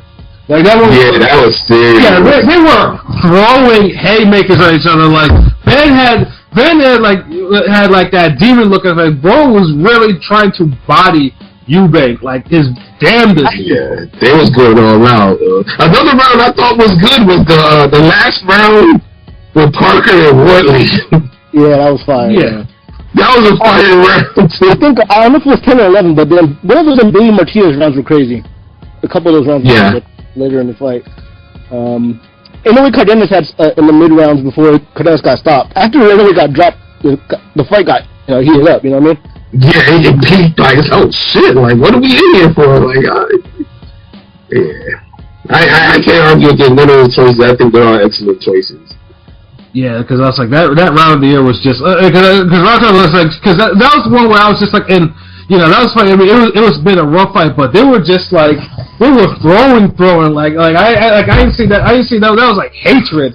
Like I was like God damn, like that shit didn't feel like no boxing fight. Like I couldn't even nitpick the boxing. I was just like, that's what we want. Like that's what damn Brandon Rios and Victor Ortiz should have been. Facts. Yeah. Like boxing needs these grudge matches every now and then. Like I'm not only promoting the hatred and beef, but sometimes you just some niggas just need to just go at it. And I'm glad that shit happened, but and also too. I know it's on a lower level, but it's still significant. I think this is where the fight kind of turned to Crawford Canelo in round 9, because that's where Crawford landed that little viral punch. And Canelo got hit with it, but he rolled with it at the same time, so it looked like this motherfucker got he got soul clapped. Was that the round where Bud started crazy? I forgot what round was it. Round 9 where he went super crazy in the beginning of that round. I just think it was later rounds. I think it was later rounds, but I think the 9th one was just because this is the one where Crawford kind of like let Canelo know that he was going to win this fight. Like Canelo. I mean, Crawford was just outboxing him, moving, and then picking him off. Like Canelo looked like he was mentally finished after that. Yeah. Canelo started getting frustrated. He was having that Jamel Charlo look how he had when he was fighting Trout. Like, what are you doing? Crawford and Canelo showed the difference between an all-time great and a great. It was just like, that's like, god damn, like, I mean, that's where the fight, the Canelo stand, that's where you could say the Canelo stands were kind of quiet now, because they already knew what time it was. Canelo's was got calm quick. Hey, before the fight, the Canelo fans were going crazy about what he was going to do to Bud. Oh yeah. Trust me. Like, I was calling him out on the collie too. Because I pressed some of them Canelo fans hard over that because there's some of them were talking stupid. So some of the worst fans in all of boxing. Got under that shit, kinda. Yeah, they're silent now. Like Charlie would say, they're silent now. But everything played out like I knew it would. Like I said, like Crawford would beat Canelo, and then after that, he'll probably retire. Remember I said that because there's no other big fights left for him. He ain't going back down. I think he got 2 fight deal with Turkey, so he's getting cashed out. Whether they let you or not, he got 2 fights with Turkey left. Yeah, but he said he retired. I mean, so far, the Crawford's getting rid of his belts, which is usually a good sign that Yeah, that's what I'm like. Damn, probably who you thought I was talking about? I thought you were talking about Canelo. My bad. Nah, I'm saying because Canelo, he's still gonna get the money. He's still gonna fight because it's the thing. Yeah. Canelo always been a bigger name than Crawford, so he could lose, and that's what make the whole Benavidez ducking so stupid because it's like, bro, you end up losing the Bud in a worse fight. Yeah, they give you more credit losing to Benavidez because Benavidez is fucking Benavidez. Yeah, Canelo still has a draw, but Canelo's not seen as a top fighter anymore. Like Canelo. Yeah, now he's just the cash cow. We hope to get a fight with type dude. Yeah, that's what Canelo is right now. I mean, once he comes back from his elbow surgery or whatever the fuck he's on, But that's Canelo now. I mean, shit's changed. Okay, next superlative, prospect of the year. Hold on. I didn't get mine. My bad. He's silent, bro. You're not arguing with this niggas. No, because I was waiting back and forth. I was waiting to get y'all shit off. My bad, nigga. Sorry. For me, my round of the year is Callum Smith versus Joshua Buatsi, round 6. They was throwing hands in that fucking round. Great fucking choice. Yes. That's where the fight was it really picked up, but that's where it really picked up. When that round came, it's like by round 4, you knew like, damn, this might be a fight of the year. And this is round 4. Mm-hmm. When that round 6 came, you were saying, hey, this is a fight of the year. Like you knew it was a fight of the year by then. So yeah, excellent fucking choice. That was a great fucking choice. Super random fight. The Warriors versus Layton was a 1-round banger. Did I see that fight? I don't think I saw that fight. I might need to actually take a look at that. For some reason, I thought the Mason one, the one with the Dominican, was this year, but it was last year. It was late last year. Yeah. But let me just copy that. I'm gonna make sure. I might try to find that on YouTube later. So let's see, Juarez Layton. Yeah, I'm gonna look at that later. Word. Juarez Layton, yeah. Like that Torres Hope fight, just one quick round of fuckers. Oh, I remember this fight. Yeah, no, that's a good. I just had to see the screenshot. No, Joshua, that's a good fight. I remember watching the highlights on this one. That's a good choice. Yes, sir. Yeah. See, Ring got the best sub. You got the best fans. Like even the fans be having damn good choices.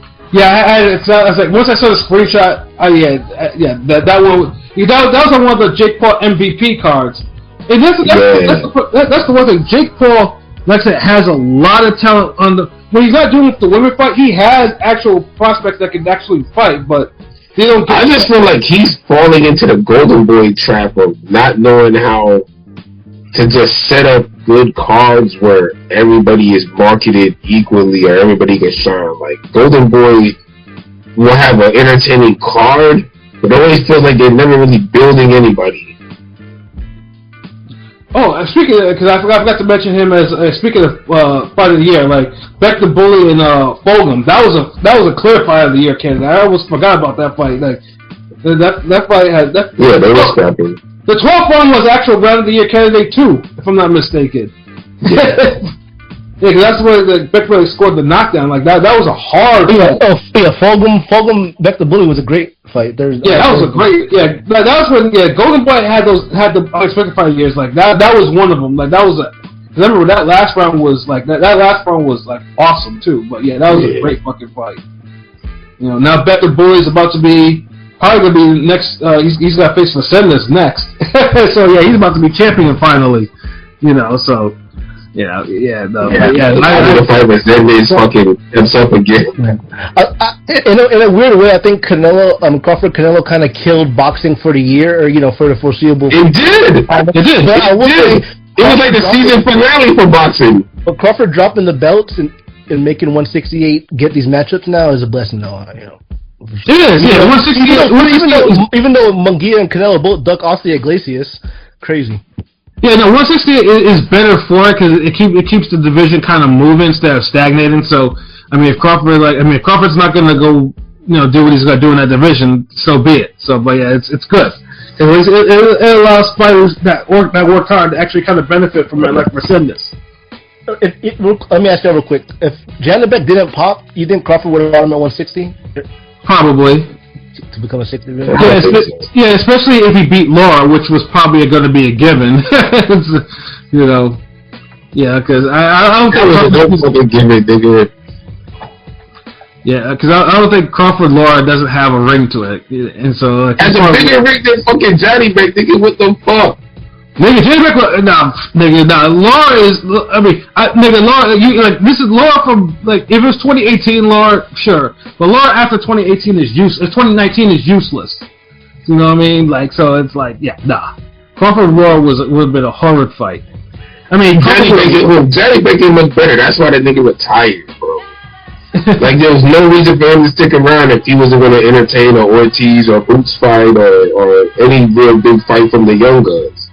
Yeah, but I mean, it is what it is. I mean, but like I said, it's good that Crawford at least, like I said, he's letting, the belts. He's not holding on to the belts. He's not and just letting niggas shine.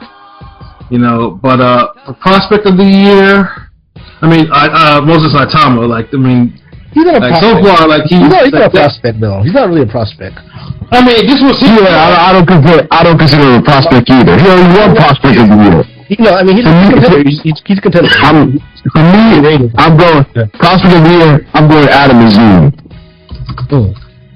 Mine is Darrell Valsaint. He's a pro box fighter. Fights at one. Oh yeah. I see. Those are actually good choices, both of them. He stopped the guy Ben couldn't, Orozco, the Mexican that never got stopped on pro box. Because he was an actual. Yeah. Go ahead. So what do you think? You think Azim is actually what? No. I remember the fight with the Lipinets fight. He beat the holy hell out of him. He got Lipinets and Kurt Scobie. Yeah, Kurt Scobie. Yeah, Scobie might be. Yeah, Scobie. Yeah, he's definitely OTX level. I mean, that dude has no stamina and no skills. He's just all power. But yeah, Azim was kind of, he has definitely transitioned because he did beat the fuck out of Lipinets though, so that's actually a good choice. I chose the Darrell Valsaint because he stopped the guy Ben couldn't, and I don't know. I like his potential. I think I don't know. I think he can be a special fighter maybe. I think Probox just needs to kind of showcase him more, and he'll eventually get a big Probox fight. Yeah. What about you, LB? You have a choice? Yeah, mine would be what's the name? The Harvey nigga, Jamal Harvey. Jamal Harvey? Yeah. Yeah, no. Yeah, Jamal Harvey has. Jamal Harvey. He's still an actual prospect, and he's had great performances every time I've seen him out. I got no complaints about that kid. Personally, I think Jake. That's probably the one prospect Jake knows. He's kind of. He knows how to kind of handle how to actually move him. So I just hope I just hope that Jake doesn't fucking ruin him, like like he did Sylvie. But I think Jamal's a little better than Sylvie though. Yeah, no, Jamal fights so polished for someone of his level. Like he just has like that poise, like he always just does enough to what he has to do. Like the work rate is steady. He doesn't want to be one of these pot shot niggas. Like I fuck with him as a prospect. Like I think he's doing the big things. Yeah, I just hope that, like I said, I just hope they don't put, Jake moves him along, doesn't do what he did to Sylvie with him, and that dude will actually be, that dude will be a star. Yeah, dude's humble, like he just has that look, like he could be something in the game, and I hope he does, like. Yeah, no, I mean, Jake, just have to move him along, and everything will be copacetic. That'll be. Would you consider that big fucking Samoan that Eddie be putting on his card, the heavyweight, the one with the Samoan times 2? Yeah. Yeah, I'm good. Nah, mine stands. It's Jamal Harvey. Yeah, no, Jamal Harvey is definitely, like I said, though. And also Omari Jones, too. I don't know why I didn't mention him. Definitely could put Omari Jones in this. But yeah, though, I think those are probably... I think those are probably like all the prospects at least I could think of right now. Kind of made impact so far. Yeah, I think that's like all of them. From what I know. Next superlative, comeback of the year. Haney. Yeah, that should be Haney. No, I was gonna give it to the old man. I'll give it to the old man, Pacquiao. I'm not even mad at that, honestly. Cause this is the thing, both comebacks were good, but they just, like Pacquiao's situation, it's like Barrios damn near barely tried, so it's like, damn, like, and I feel like Pacquiao still should have got the win for that. But then with, what's the other one? Haney came back and he won clearly, and he dropped dude, hurt him. But fight-wise and performance-wise, it wasn't a good look, honestly. Like, he didn't the issue for me with Haney isn't that fight, because that was a great fight with him, and great performance versus Norman. But the fight before, the Ramirez fight, so... Yeah, that's what he was coming back from. Well, I mean, that's why I chose Haney. I mean, I chose Haney because a lot of us thought he was ruined because of the Ryan shit, and the Ramirez fight after wasn't the best comeback for him. And a lot of people are saying, that was this year. So you have to take that into consideration. You have to take that into consideration because that was this year. But that's what we can say though, because look, he came back from the Ryan shit. And he skunked out fucking Ramirez, like clearly beat him. Dude's a former world champion. Could he have looked better? Yes, a lot fucking better. Oh my gosh. Yeah, but he won. And him coming back and dominating wasn't set in stone yet. Like, we were still iffy on this nigga. Then he comes back and fights a guy who's been building up KO reels, who looked like he on top of the world. He had the most buzzing name. That's what fucking Boots Stanionis performance of the year too. A lot of knowledgeable fans. Yeah, I forgot that one. Boots Stanionis. I mean, me and you should have both thought Norman was gonna knock him out. Yeah. So on top of that's the only reason I fucking remember fucking Boots. Like, if nobody mentioned that performance, that's a shame. That's only Boots' name ain't ringing enough. Yeah, I mean, Stanionis is still... He styled on Stanionis, God, like... Yeah, he made Stanionis look like he was nothing, and Stanionis is a hard guy to hurt. Never mind. Hard guy to hurt, and a hard guy to look good against. Right. and he dazzled that motherfucker. So yeah, that's definitely that might be fuck it. That's it. That's the clear one. Yeah, I changed my pick. Russell's 2, Mayer's 3, but Bruce Stanionis was clear. Yeah, like that's an A+ fucking performance. It was, but yeah, I also picked. Sorry about that, Pat. No problem. You know, I also picked Devin for my comeback of the year because, like I said, he had to remind people that he was still elite. Because, like I said, like niggas were riding him off. Like Twitter was unbearable with the amount of shit that Devin was getting. Like, you know, Brian Norman this and like niggas, and it's so bad that Maniacs were birthed. Yes. Like, so the Force had to just be like, hold on, we just can't have the Sith. We need Jedi. Like, niggas said, fuck it, like Maniacs. Like, we got balance. And then Haney goes on and wins. And then Brian Norman is pretty much getting, you know, to this day now. Him and his father are like, now they're getting like, oh man, well, maybe Brian wasn't that great. I mean, I was on board saying I was never a believer in Brian Norman like that. Like I said, because I saw that nigga live twice and he was but it was more about how bad and shaky Haney looked. Right. And he still more scary to me. The momentum. Brian was a nigga who couldn't take advantage of it. I mean, you know, the momentum with 2-3 straight knockouts, being, you know, should be the bigger man, a guy coming from lightweight, basically, who we question his chin and power. And he did his thing. I mean, out-muscled him in the clinch. I mean, it got boring. Had him backing up.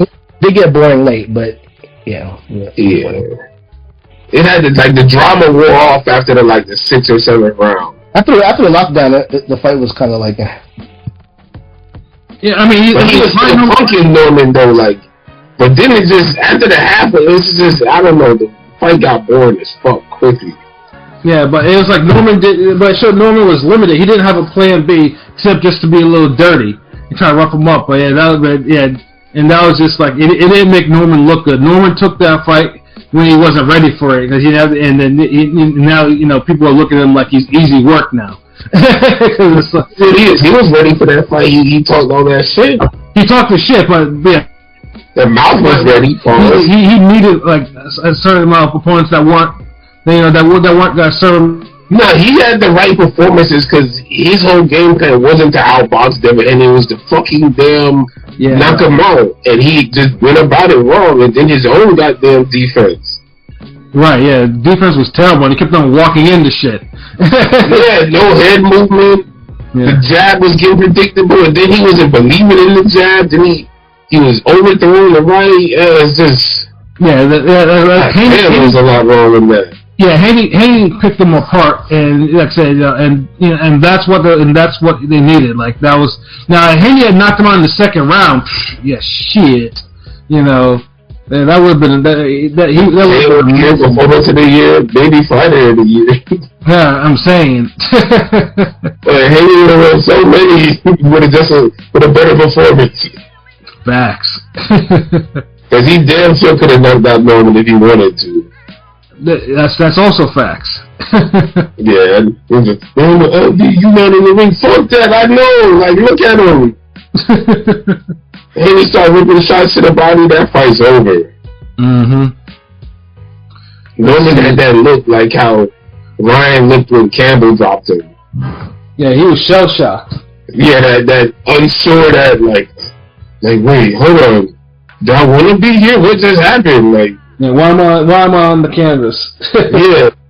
Hey guys, I know you're looking at me right now, wondering how I got it this way. when he looked away at Haney after he got dropped that round, like at the end of the round, I was like, damn, it's over. The confidence was gone. I was like, damn. Yeah, his confidence was over. All that shit. It's a shame because I had people, hitting me up, that don't really watch boxing. Oh, who's this Norman guy? I mean, he got to just work his way back. He taught that game. Sure. Yeah, because Norman, for all his faults, welterweight is not like it's a strong division. It's weak as fuck. He can beat the rest of the champions there. You know what I mean? So it's not like he's just. I'm calling out the niggas who are too big for 140. They gotta move up.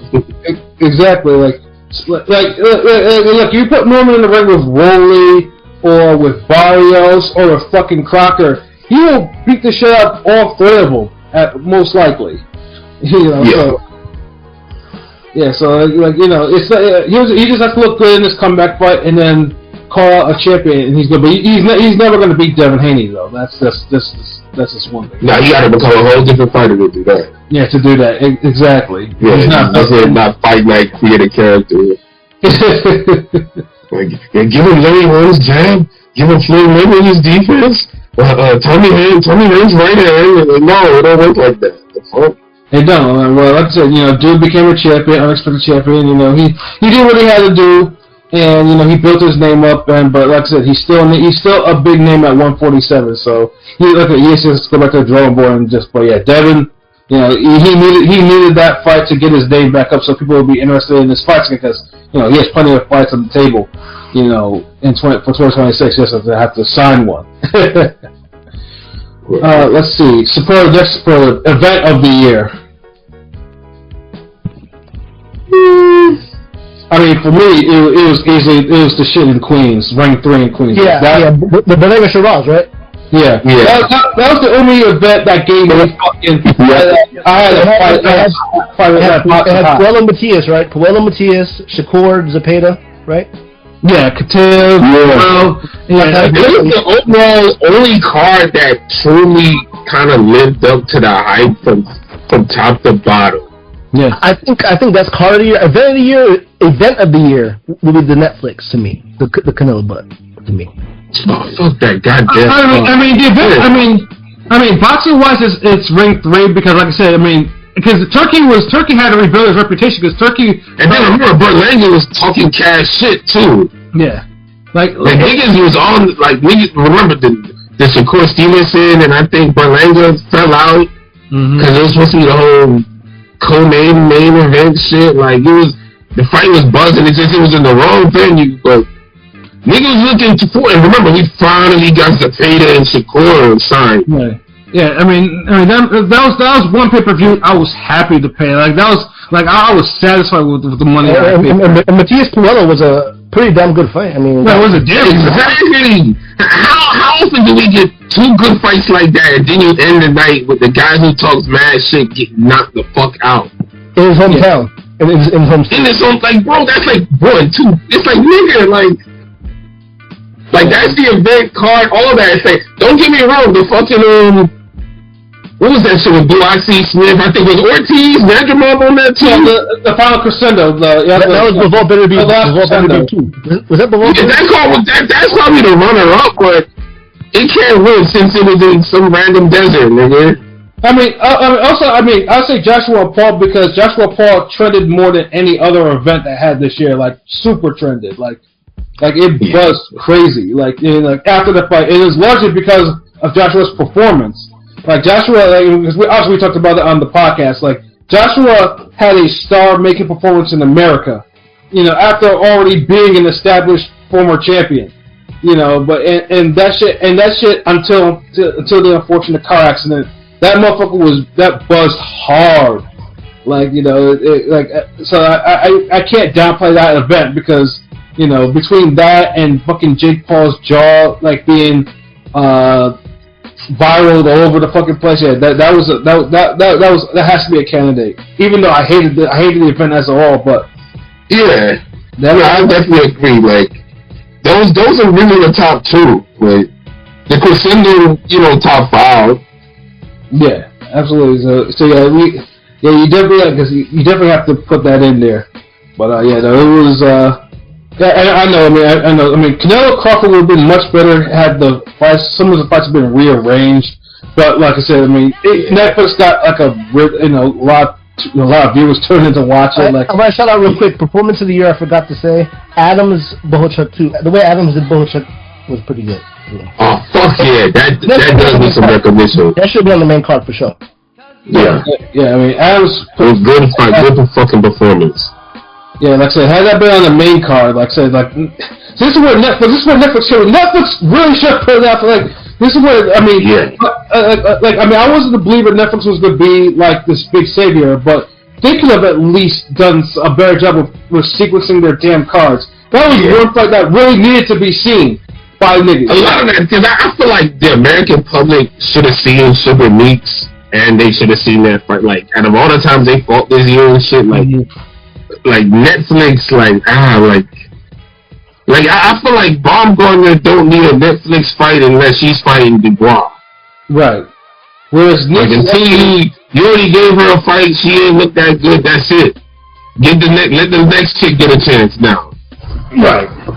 Like you gotta. If you Jake Paul, you gotta switch them out. Like I feel like it's like a song. It's like on some Tupac shit, and you got the Outlaws with you, and you keep having beats ready and shit.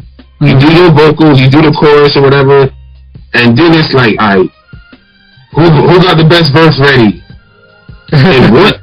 And it's like if one nigga who's ready, and he the first nigga ready, but his verse is alright, you're like, alright, fuck it, we'll still do it. Yeah, you know the song, whatever, cool. But then it's like, the next time that situation happens and and I'm like, who the first nigga ready? If that same nigga who was kind of average last time, if he ready first, and there's somebody like, man, almost, hold on, like 10 minutes, I'm gonna be like, let this nigga get his 10 minutes. Right? Cause that's how you gotta do that shit sometime. Like, you can't, you get on the song only cause you rushed the fucking verse. And now I got like one of those Tupac songs King P gonna complain about in 20 years. Yeah, that's actually a good analogy.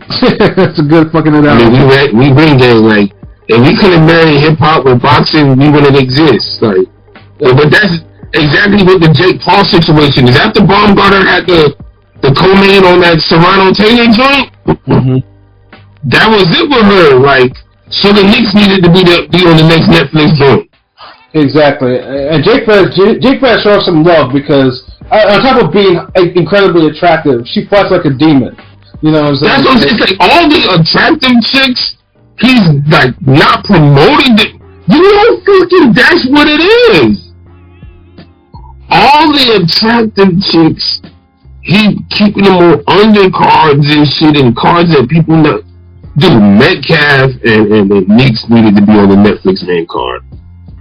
Yeah, especially since it was a title on top of all things. You see what I'm saying? It was like a unification, ain't it? Yeah.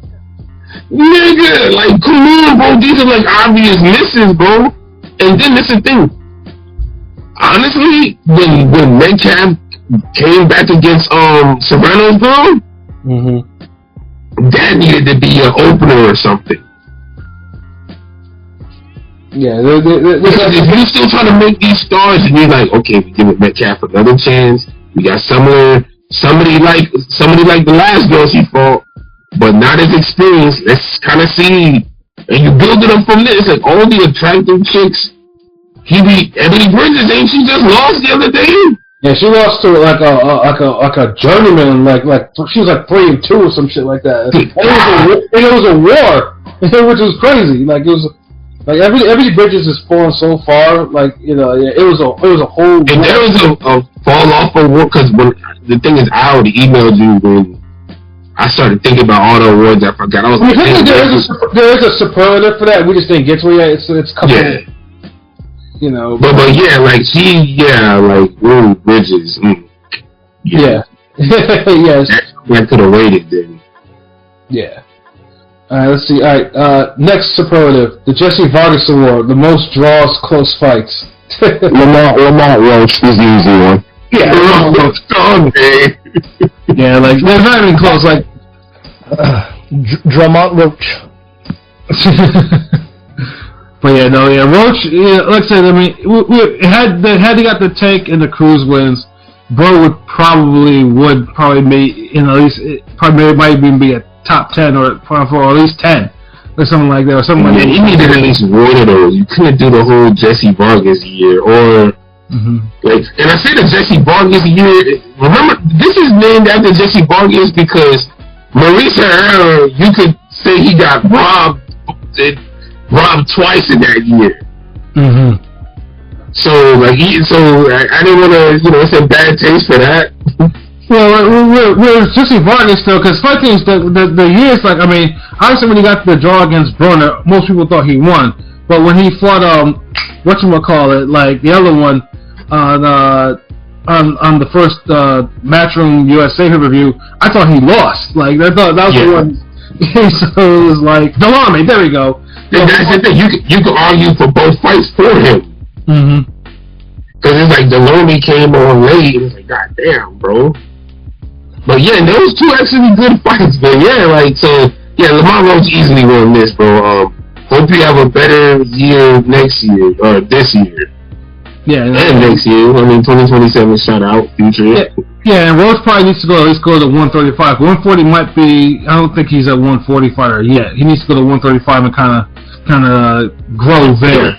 Rather than fuck around with one fucker. Like I said, he arguably beat Tank, but Cruz was whooping his ass more than we care to admit. Like, he was really whooping his ass. And he gave it up late. He had to win the last couple rounds clear, and he let Pitbull kind of steal. Yeah, no, he gave away those last couple of rounds. That was the problem. So that was because like 6 to 9, he was like 5 to 9. He was kind of cruise control. Like when he kind of got settled, it looked like he was gonna win. Yeah. And then he gave it away trying to be stupid, and it was just like, yeah. It's like, bro, like the cash out big name yet. Stop this Mickey Wright bullshit. I know Pro Box PBC work together, but Tank and Pitbull are their A-side cash cows, so. Yeah, exactly. I was like, I do feel, in the moment, I thought he got robbed, but it was close. Yeah, they were like, the draw was fair. We can't have this little nigga from Pro Box, was 130 nigga, like defeating our draws. Because Lord of PBC needs their draws. I will say, has there ever been somebody that raised their profile that much, not winning a fight in a year? Like Lamont did? Before that, it's been a long time. I'm just saying it's been a while. You know what I'm saying? Yeah, most people like before this year. Most people will be like, "Who the fuck is Lamont Roach?" Like, I was there for like Roach's 6th pro fight. Because now it makes the Tank fight a decent fight in hindsight. I think with Tank and Roach growing up together, like sparring kids, he was familiar with the style. It was a great performance. Yeah, that's all it was. Like, and that's why it's bad that he didn't win. I want to see him versus Gary Russell Jr. Stop playing. It'd be a big fight. Yeah, dude. Honestly, I don't want to see him at 140. Period. He needs to go to 135. Like 135 is like if PBC's bleeding. I would put Gary Antoine Russell, Tank, the Russell brothers, and Roach, because they're all from the area, put them in DC or something, you know what I'm saying? That'd be a big card. That's the type of shit we need to start seeing, these cards gotta start making sense sometimes. Yeah, and plus, DC is an awesome place to watch boxing. Like, DC doesn't it just makes too much sense. Like, do that shit already. Put Martin versus Hitchens or something. This. Yeah, DC. I can take the train down to DC. Like, DC needs to have fights again. Like, I enjoy DC as a city. DC is chocolate city, nigga. I enjoy that place. Like, I city. I think he broke the Capital One DC record against Hector Garcia in that shit, but. And I think Pro Box had a card there too, and I think Maryland are like in there. So like, well, yeah, Roach holds cards. Roach actually holds his own cards on Pro Box. So yeah, so we definitely need to see more DC cards too. Like high profile cards in DC. It's the nation's capital. Let's have some high profile fights there. Like straight up. Fury versus Wilder 1. Joshua, what you trying to say with that fight? Yeah. So you've been around since then, ain't it? I remember, we were in on that episode. That's a classic Ring Gang episode. It was. Yeah, that recap was ridiculous. Let's see. Next superlative, the Enough is Enough award. Time to retire. Oh, I get what Joshua just mentioned. He just said profile rolls after a draw, like Fury. It's just he won those jobber fights before Wilder though. Enough is enough. Time to retire. This is a 2-man award, but it's between Tony Harrison and Danny Garcia. But I'm gonna give it to Tony because Danny's actually basically going to retire, whereas Tony's still going to be fighting. And stop fighting. That's a good one. My choice. Let him fight Spence if that happens. Is it possible to give it to somebody who didn't fight this year? No. You got a fight coming up, nigga? It's possible. Who instantly came to my mind was Adrian Broner. That's all. Yeah, Broner is an alcohol. That's who needs the rehab award, nigga. Yeah. Yeah, I mean, I know Broner is saying he's going to the gym, but that nigga's going straight to the E&J, bro. Like, that nigga's like, he's that bottle's whooping his ass right now. Like, if he goes to gym, right, yeah, the only gym he knows is fucking Jim Beam, nigga. That's what I'm saying, Oh, Jesus. I'm sad I had to say that, but damn, man. It's kind of crazy that nigga's turning to friend from Snowfall. Yeah, no, he on the doorstep. He in the neighborhood, actually. Yeah, it's actually the whole stat baby thing, like when he was drunk on Cam and Mace was one thing. Oh wow! Yeah, the thing with Cam and shit. I mean, that's boxing fucker. We actually have a superlative for that. That's actually a good. That fucker is actually a good candidate. Hold on, Marquise. Time for Mario to cut his mic off. He's beyond washed. Mario's ready now. He annoys me. Like he oversells his routine now. Like it's like before it felt like his quirkiness was natural and he would call the fight and he was enthusiastic, but it just, like, he overdoes it now. Like, it's a bad episode of Impractical Jokers or something. I don't know. And take Max Kellerman with him, too. Max is just, like, he's gotten back, he's been unbearable. Like, take all these niggas away. Like, has there ever been a Thanos snap the niggas and just, they get replaced by somebody else? I don't know what Max turned into. Such, I mean, he wasn't as HBO. He was a shill a little bit, but he's like worse now. He was bullshit. I try to watch that YouTube show they have, and I can only make it 40 minutes in every time. I can't finish it. I don't know. I don't watch it. I just just show me. Highlights. I don't want to see. I mean, YouTube background noise type shit. You know what I'm saying? But my choice though for this award was Joe Joyce though. That motherfucker needs to be I had him to mention, yeah. I wrote George Russell. Yeah, definitely. Yeah, that motherfucker, because like I said, that fight before the Herger fight, like, in the interviews, that motherfucker's not talking right, like, he's clearly not talking right, like, you know, and even the dude had to acknowledge it, like, it's, you know, sounds like he's saying he's getting too many punches, and the motherfucker's like, he's like, he's not clear, like, his mouth is like marbles, like, it's like, and every time I watch him fight now, it's just cringy because Hergovich was teeing off on him, and you know, it's just like he's not the same. Like but it's a shame. But like it seems like no one is telling him that he needs to quit. Like he's not coming into shape. He's not coming into the fights. Like he's just basically just walking for us, taking punches.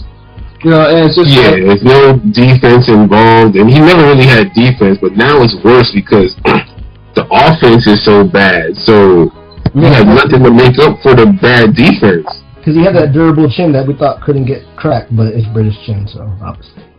I mean, the second there's an expiration date on niggas' tungsten chins, nigga. Yeah, like I mean, it's a shame that Zhang ruined him, but it's just like every single time, like he's clearly not getting, he's getting worse every single time. Like his offense is like slow, it's halted. It's not like he lost to Chisora. Chisora is actually winning fights. I can't. He should retire, but he's actually winning it. Chisora Joyce, right? Am I tripping? Did that happen this year? No, it didn't happen this year. It happened last year. Oh, last year, okay. Yeah, Joyce fought Hergovich this year, and you know he got whooped. He got beat. Like you know. Yep. Yeah, and Wilder. I mean, Wilder's washed too. Dillian White is super washed. Yeah, White needs to retire. Wilder had a comeback fight, right? Yeah, he did. You look terrible. He ain't the same. Yeah, shit, like. The right hand was, it's the best Wilder look in years. He was landing shots that, you know, back in his day, he would knock him out. It was usually, if I think too, his left hand was actually doing more damage to do than his right hand. Like, you know, it was like, because he landed that right hand plenty of times. If Wilder sticks around, it should only be for a Joshua fight. So he needs to retire, but that shit has like It looks like Usyk. Like, he has an asterisk around it. Like, if he stays around for Usyk or Joshua, okay. But other than that, retire. Usyk's kind of cherry picking him because I think he wants to fight in America type shit. Whatever. Yeah, I mean, He did, but I'm not mad at the fight. But also, he kind of gets the third of the era. You know what I'm saying? yeah, That's what I'm saying. Nobody else had the balls to do it. yeah. Like, I mean, see, I'm not gonna shit on the fight because he's just trying to complete the cipher. But like after that one, he has to get back to business. So like, Yeah, thank you, Pat. Yes, like. yeah. Fight Caballero or Worley, one of these young goons, like one of these young niggas, like real shit. Yeah, like, no more. Like I ain't gonna even shit on the Dubois fight because he earned that. Right. That's it. But yeah. Outside that, like Usyk had. I mean, if you want to fight him, but yeah, I think don't fuck around. Like, yeah, I get it. Like because he can say that he wrapped up a heavyweight error. He cleaned up the heavyweight error that could have not cleaned up by a former cruiserweight. And it'll just add on to the cipher, so I have no problem with it. And Kambosos definitely need to retire too. Yeah, Kambosos is super rich enough from all the ass whoopings he took. No one extended his 15 minutes more than he has in boxing. Yeah, fucking Teofimo's out here. He rules the division, but that's just the biggest black eye right now that Kambosos whooped his ass like he did. And he never got to get back. It never got to get back. In a winnable ass fight, bro. Yeah, but we got a newer superlative, the Ring Gang Radio Award, best podcast outside the Ring Gang. What choices do we got, fellas? I mean, Art of Dialogue killing the interview game, bro. That's also true. If it's boxing, like personally, me, I listen to Boxing Voice, during work, so TBV. Yeah, if we're doing boxing platforms for podcasts and boxing platforms, I'm gonna give it to Brunch Boxing. Yeah, and also, I also like Andre Ward's podcast because his guests got good stories and they be telling some gems. Like they got some good. Like Ward himself, like I think found his kind of niche in this thing like that. Like his guests have been carrying his platform, and he's been getting good guests. Channels other than us, I like Boxing a Wave is cool. Boxing a Wave, and I like Bruce Banner for shits and giggles. Shout out to Brandon too. Yeah, Tim Brandon's kind of fun with this shit. And then also shout out to Women Crushing It Wednesdays too, because like they like us. They've been going strong for a minute. Yeah. The consistency, yeah. That's the Art of Dialogue and fucking I be fucking watching. Shout out to Lukey because I be fucking with his shit. Yeah, Lukey. And then the Dakota be on there. Yeah, Lukey be having like he been having the other cat on there. Lukey's is like, yeah, I mean it's short, but it's distinct because obviously he's in the industry, so he has a lot of shit to say though. Shout out to Lukey though. Yeah, but I gotta say, who else should I was fucking with? Some of the boxing one. Yeah, Bruce motherfucking man. He had some good recent ones about the whole boxing and MMA joint that was real good. I had sent it to Android. He fucked with it, but yeah, he's been killing it. Timothy Bradley, yeah, I fuck with him. Timmy, definitely enjoy his. Yeah, because Timmy be talking greasy now, like he be on there. But this was always his lane. I felt like Tim being on a show was holding him back. He's like this his lane. Like he loves boxing and he's passionate about it. He has a personality. Like, see, I don't say he was holding back because like when he was with Teddy Atlas. Like, that was the chemistry, like... Yeah. I think it's like, after, that's the thing, after he was going, it's like Tim Bradley became the star, and it's like, I felt like he was just too good for the rest of the niggas on the booth, yo. Like, only Teddy could really match his energy. Yeah, because Joe Tessitore was another one that had chemistry with Teddy Atlas, and Tessitore fell the fuck off after that. And Ward became like Mr.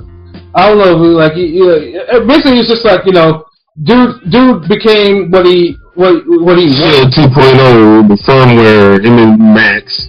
Yeah, we're talking about himself as a monster puncher, and and be downplaying his technical skills. I'm like, my nigga. And he'll just be, that too. That shit pissed me off. That damn Adam Lopez and goddamn Valdez rematch. He was doing that shit.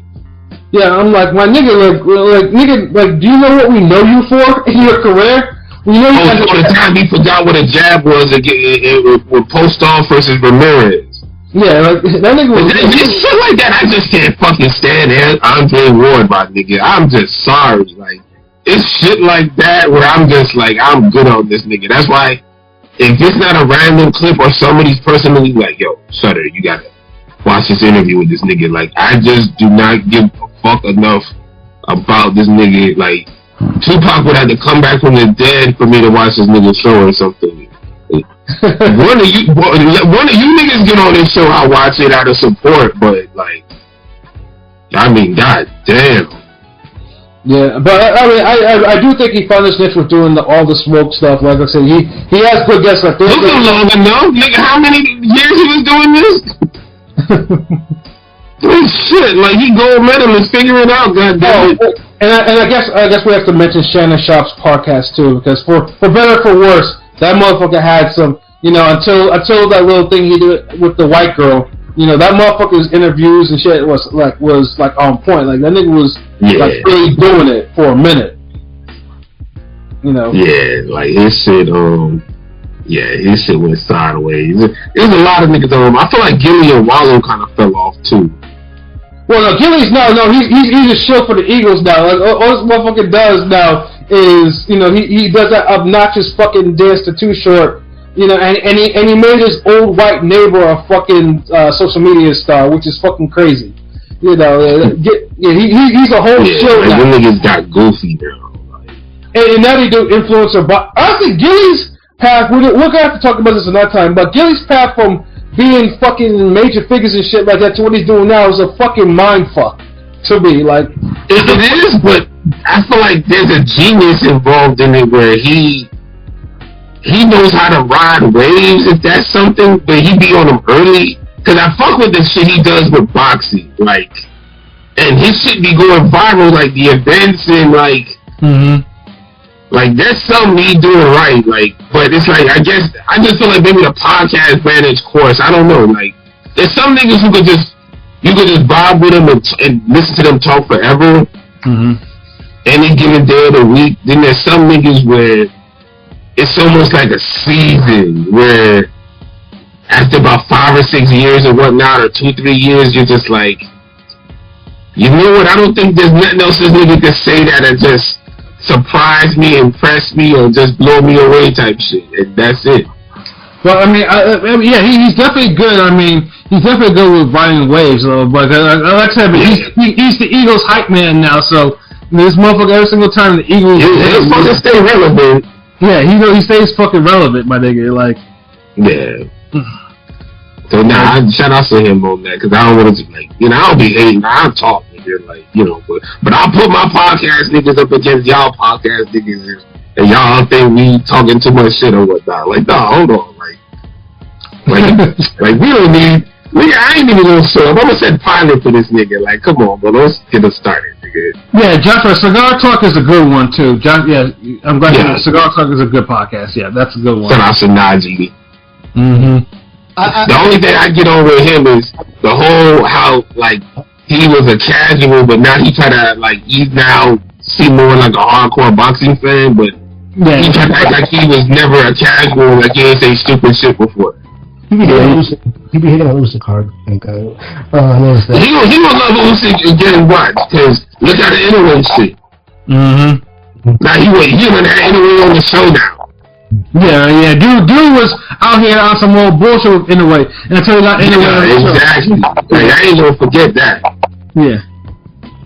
That's like, let me see, who's somebody we highly critical of and they end up being on the show? That'd be crazy. I mean, I'm not critical of a lot of people, but we haven't had him on the show yet. I mean, it would be crazy, let's say, hey, because let's say I talk shit about Caleb Plant, but all of a sudden we get Caleb Plant on here. And I'm just... That would be crazy, yes, because... And the thing is that looked at the evolution of his career from us being on the podcast, you would see how Pat just stayed the same and how everybody gradually just was like, damn, this nigga let us down. Yeah, exactly. But he peaked with the Ukateki fight, and like that was it. But yeah, but that's just real shit. I mean, he ended up being a millionaire and the world champion. What the fuck? Like that's in boxing terms, that's a great career.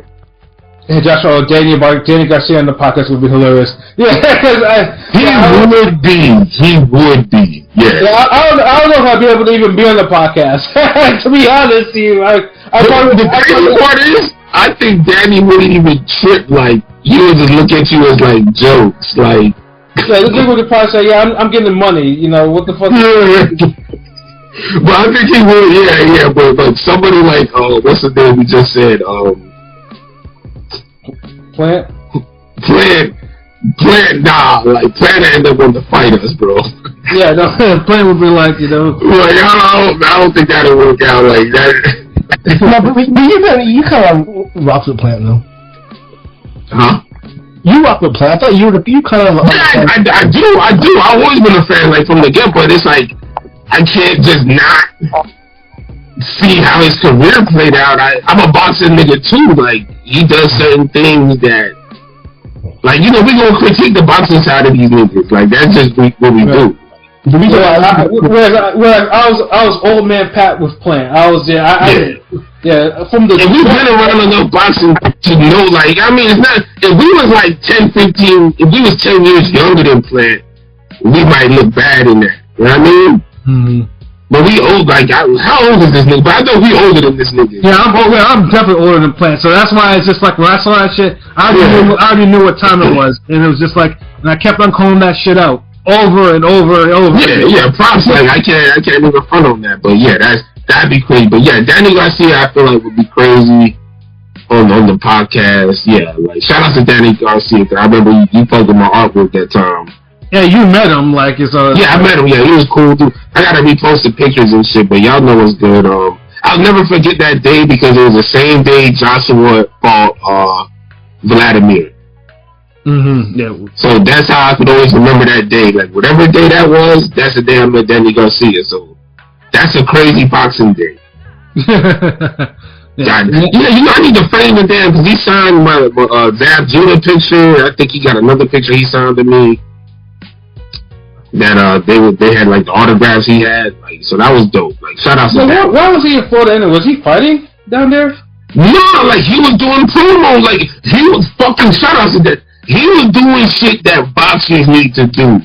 Meet and greets, do promo. You don't always have to have a fight down here. If you got another business meeting down here and you handling that, do the promo. Like, he had a meet and greet. It was just random at a Dunkin' Donuts type shit, and people were just going to the plaza. He had a lot of, like, 200 people showed up. Word. Like, that let me know, like, yeah, like, people rock with boxing down in Florida. Like, we need more famous boxing, like, more known people. I remember I seen Rashad Evans at the goddamn, what was it, god damn it, what's that fight? What's his name? Guzman and Khabib. Oh, okay. Yeah. I think he was also at the goddamn what's his name? Beckel and Darchinian. Yes. Beckel. Yeah, I seen them early because they had Brave White and somebody else on that card, on the undercard that should have been on the main card. I'd have the boxing record, but yeah, the next topic, I'm sorry, we finished that one? Yeah, we did. Alright, next one is best promoter platform. ProBox. Yeah. And it's, I don't remember. Yeah, ProBox. Yeah, because ProBox actually does the sport actually kind of grow the sport. They've had fighters that actually go off their platforms to more known platforms and actually put on good performances. Then I label that one sending artists out for guest features, and them niggas end up having the best verse on the song. Yep. And then you can watch it because now they used to have their own app, which I pay for and everything like that. But now you can see all their fights live on YouTube, no free of charge. It's been that way too. Yeah. So yeah, that's a Pro Box. Like they're cool. Yeah, Pro Box, like they're working with both. They're working with everybody. Like Tiger Johnson had his best win, knocking out Flaz on there. Yeah, how did some of the most mid, Tiger be mid on Top Rank, but he goes on Pro Box and he knocks out. He's a killer. And he knocks out. He knocks out the welterweight veteran Hernandez guy, halfway.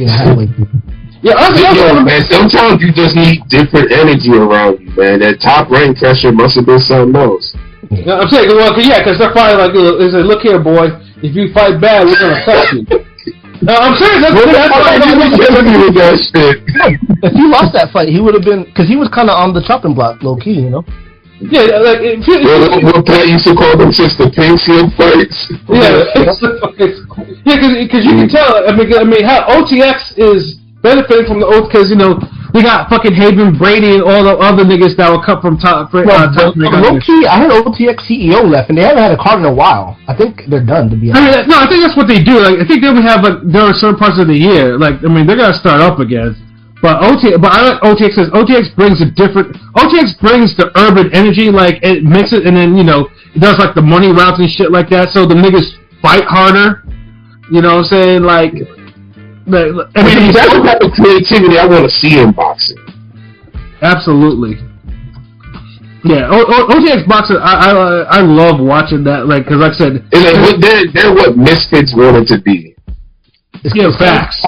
It's kind of crazy thinking about pro box because when you think of American platforms, you think of Golden Boy, PBC, and Top Rank, who don't have a network deal. Zuffa does. That new Zuffa it's kind of crazy. In 2025, 2026, the three main platforms that carry boxing in the past decade don't have a home, really. I mean, Amazon treats PBC like the redhead stepchild, you know what I'm saying? Yeah, it's terrible. Meanwhile, UFC is doing its worst and its best. You get all these major deals with like fucking Star. There's a bunch of niggas want to wrestle on the ground with names I can't pronounce. Fuck out of here. So boxing will always be better. But speaking of boxing with these platforms, like I said, I mean PBC has to do something to do something with Prime, like these 4 shows a year type of deal, and kind of like they gotta do something. Like they have to find a channel. They gotta find something because it's just like the best bet to me is PBC, Golden Boy, and even Top Rank working together. I mean, because Matchroom, I'm just saying, like, to humble themselves.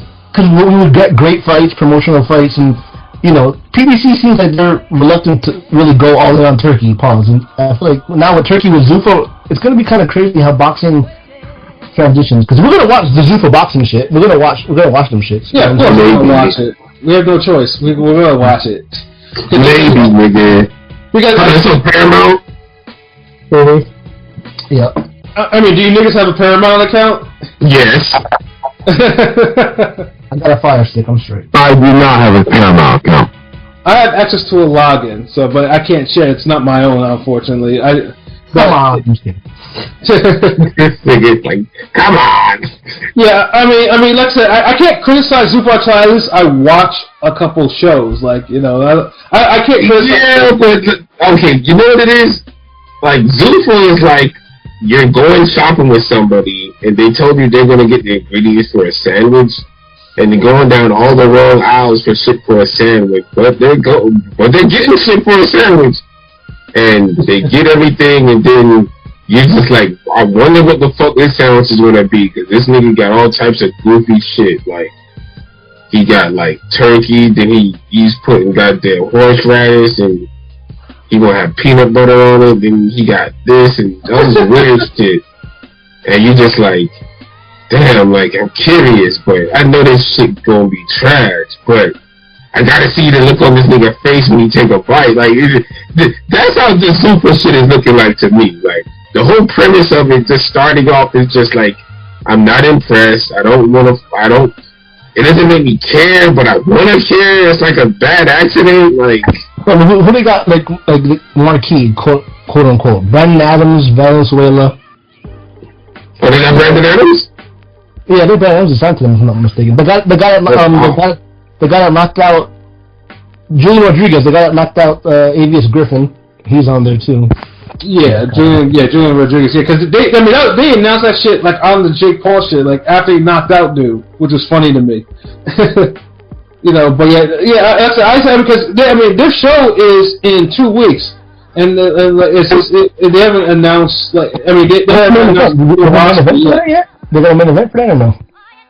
It's all speculation about who it is, but they haven't announced it officially. Like the show is there, but they haven't announced who's going to. You know, the first Colin Walsh is boring, bland ass.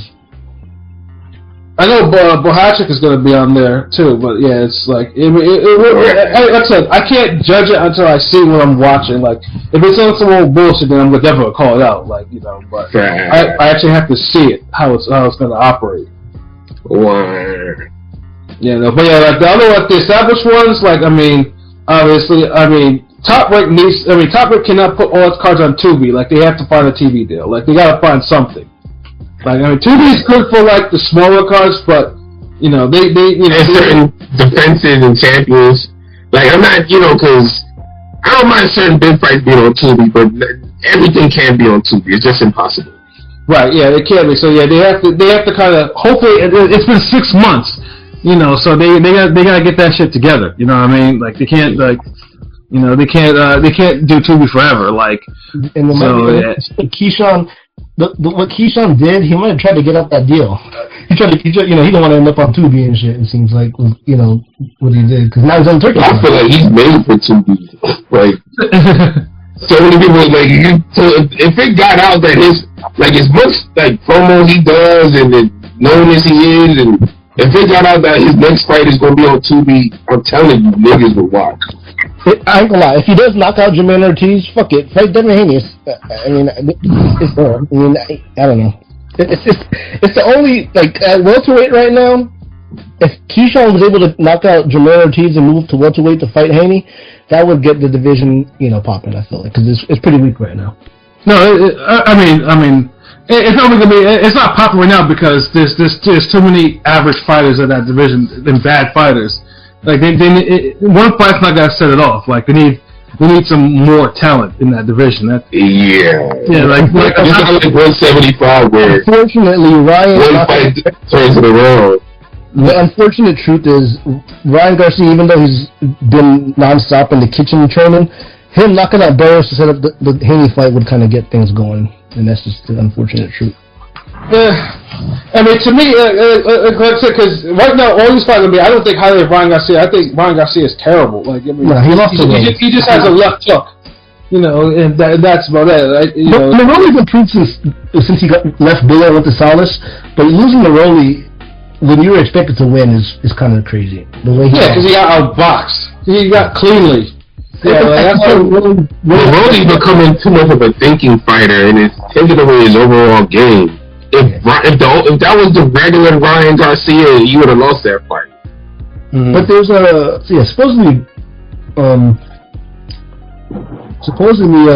Rolly back in the day got the best of Ryan in sparring, so it might. Video of it. I just think Rolly has Ryan's number. It's not just Ryan can fight any way he wants to, but Rolly, I think. Rolly can take his punches and he's rough. So, I think Ryan barely tried. That's a hard one. Like that's another one of those where Ryan really need to rematch that nigga. You do, but that's what it looks like. Every fighter there's always this fighter that has. It's like Farmer does the Zepeda number. Yeah. Ryan Garcia legitimized Rolly Romero. To some degree, the two division champion, which is pissing me off. But I don't want to get to Rolly. Rolly pisses me off because he's so. Rolly don't want to fight him either. You don't want to fight nobody except Pacquiao. He wants that Pacquiao payday. I get it. Yeah, but it's like, dude. He has fighting his mandatories. It was the same thing before at 140. He doesn't like to fight his mandatories, and him and LB played the games. Until old boy decided to get knocked out in one round. You know, and it's just like, yeah, come on, like, yeah, he be ducking his Mandos like it's nobody's business, and no one calls him out on it. Like, then you gotta fight your Mando, really, and you know, and really be just, you know, be thinking about all things like how can he get out of this fight without giving up his belt. WBA, whatever. We're back out. We'll see. Yeah, garbage fighter. He's a little. He's kind of boring and bland, but whatever. He deserves a fight. He deserves a title fight. He deserves an ass whooping. That's what he deserves. Tired of that dude.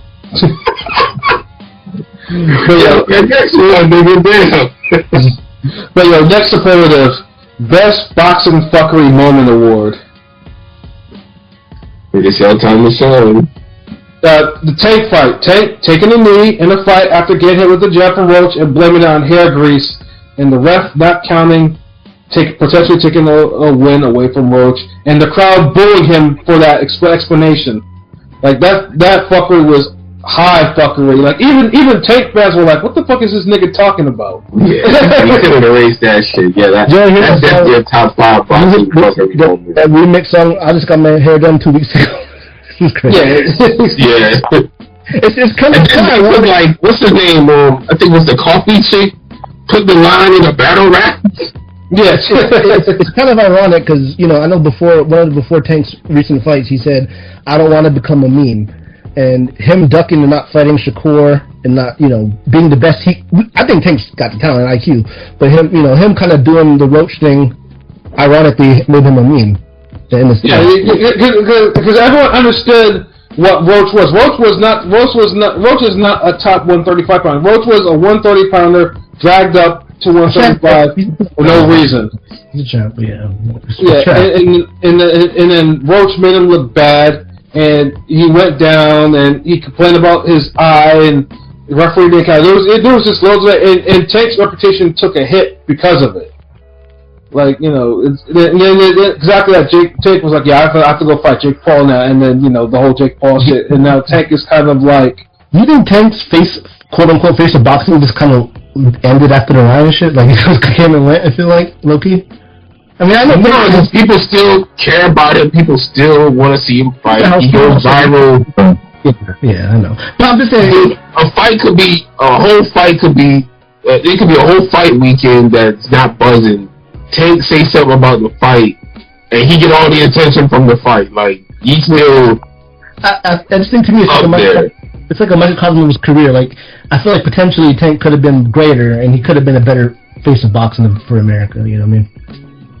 Yeah, I mean, all Tank had to do was just face his contemporaries, and he'd be the draw that PBC wants and LB wants, but you know, doesn't want to face. He doesn't want, like, he in this division. There's too much smoke that he's ducking away from. That he's not fighting, and it's obvious.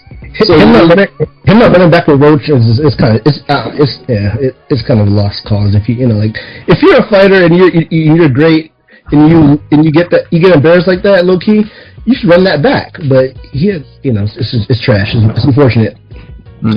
So my boxing fuckery award also goes to Davis, but a different Davis. Yeah, I'm talking Keyshawn Davis and Keon Davis. Yeah. That was a crazy backstage brawl. That was crazy. That was a crazy situation, bro. Yeah, that was my jump that nigga. Yeah, honestly, I don't know. I mean, like, I don't understand. That motherfucker had he had the keys. Top Rank was gonna give him the fucking keys. He literally got a key and he had to take it back. Honestly, Roach took his spot. He said he was in the rooms for negotiations type shit, you know. But I feel like low key he kind of that situation. He wants to get out that ESPN Top Rank deal. I don't know. It seems like now he's getting a turkey payday. I don't know. So it's worked out. Now, if he underperforms against Jermaine Ortiz, if he like loses a course, I feel like if he knocks out Jermaine Ortiz, people will forget about. I mean, you know, it'll. No, I'm not gonna forget about that. No, I mean not us. I'm saying the general public of fans. of boxing fans, if he knocks out Jermaine Ortiz, like it's gonna do good. It's gonna like. Nah, but who's Jermaine Ortiz for him to knock out if we just forget all this fucking? I mean, Jermaine Ortiz gave Tio and Loma tough ass fights. I'm just saying, if he knocks out. Yeah, but how long ago was it? Like, bro, like Keyshawn Davis needs to go on another run where we think he has next, because that's what he messed up. Yeah. He had all the momentum. All he had to do was make the weight and face De Los Santos and beat him up and take it and defend his belt and then go about his business and then Top Rank.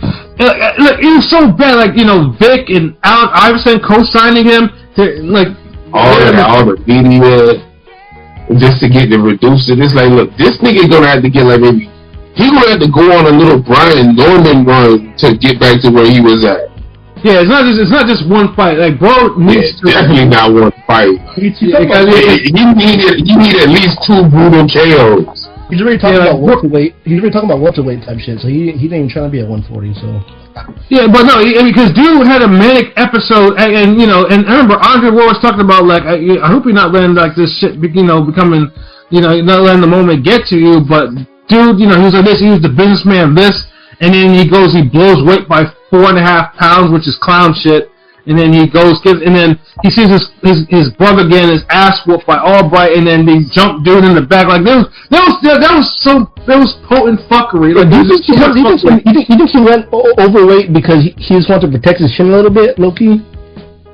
No, he tried to play him because he thought De Los Santos would fight him after that, and De Los Santos is like, "You fucking kidding me?" Because remember the Belichick fight? Not Belichick, the Lemos fight. People were worried for Keyshawn because Lemos was way overweight, and you know he bodied Lemos, that's what helped because Lemos gave Hitchens a hard fight, and then Lemos blew weight, and then and he still took it, and that's the type of shit that people like. Is people responded to that because he knocked Lemos the fuck out.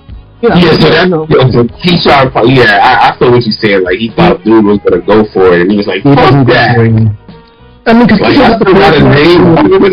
Keyshawn got the charisma, the mic skill, and he got a couple knockouts. So it's like the potential, to be, it's unfortunate. Yeah, that's yeah, Pete, that might actually be the most potent fuckery over the. I mean, Tank's fuckery is just, but I almost low-key forgot how potent that Keyshawn's fuckery was. Like, he completely crashed down some young nigga shit. Like, that was my pick. That was definitely my pick too. Like his brother had to apologize. So like I had to apologize on behalf of the But did he really attack the singer nigga out here? Did he really attack him or? Yes. Okay, I don't. Yeah, they looked him up in the back because they were salty because Albright beat the shit out of the non-Kelvin. He beat the fuck out of Kelvin Davis. Yeah, that was because Kelvin got couple tall for nothing. Yeah, Kelvin was big and Albright beat the fuck out of him. So it's like and Keyshawn was mad, but then he went to the back and fucking jumped dude. Like, it was fucking terrible. Like, whole shit. Yeah, I think that's one of the boxing fucking moments. But that might be number 1 or top 3 or something. Yeah, because I was just like, it was. I mean, it paved the way, let's say, for Roach and also for Abdullah Mason to kind of take the key. Abdullah probably now is close to getting the keys. Because, Top Rank is going to sell him. Because, Mason, he's a Muslim. He's disciplined. He has his family, they're all disciplined. And, he's a champion now. He's probably going to get Keyshawn's keys. Shout out him. I saw him I saw him at the Cavs game. And, the Cavs tweeted, youngest world champ type shit. So. Mason is going to get what, as soon as about to get what Keyshawn had in his hands. Like, he's gonna get. It's on his way. Like one of my students hit me up and he asked me about Abdullah Mason, and I was just like, damn, like, you shit, like. But I will say I like Mason. How you talking about him? Mason got some room for improvement for sure, but he's got the potential for sure too. Yeah, but like I said, high. Potential's really high. Yeah. He has high potential. Like Keyshawn needs to go on a straight run. Like, he has to rebuild himself. It's going to take at least 3 fights, and he has to kind of like. And one of those fights, he has to throw himself into the actual fire type of fight. You're already talking about going to welterweight type shit. So I mean, 140 got enough work, nigga. I mean, Moses. 147 ain't got shit like that. I mean, Moses skipped 140, right?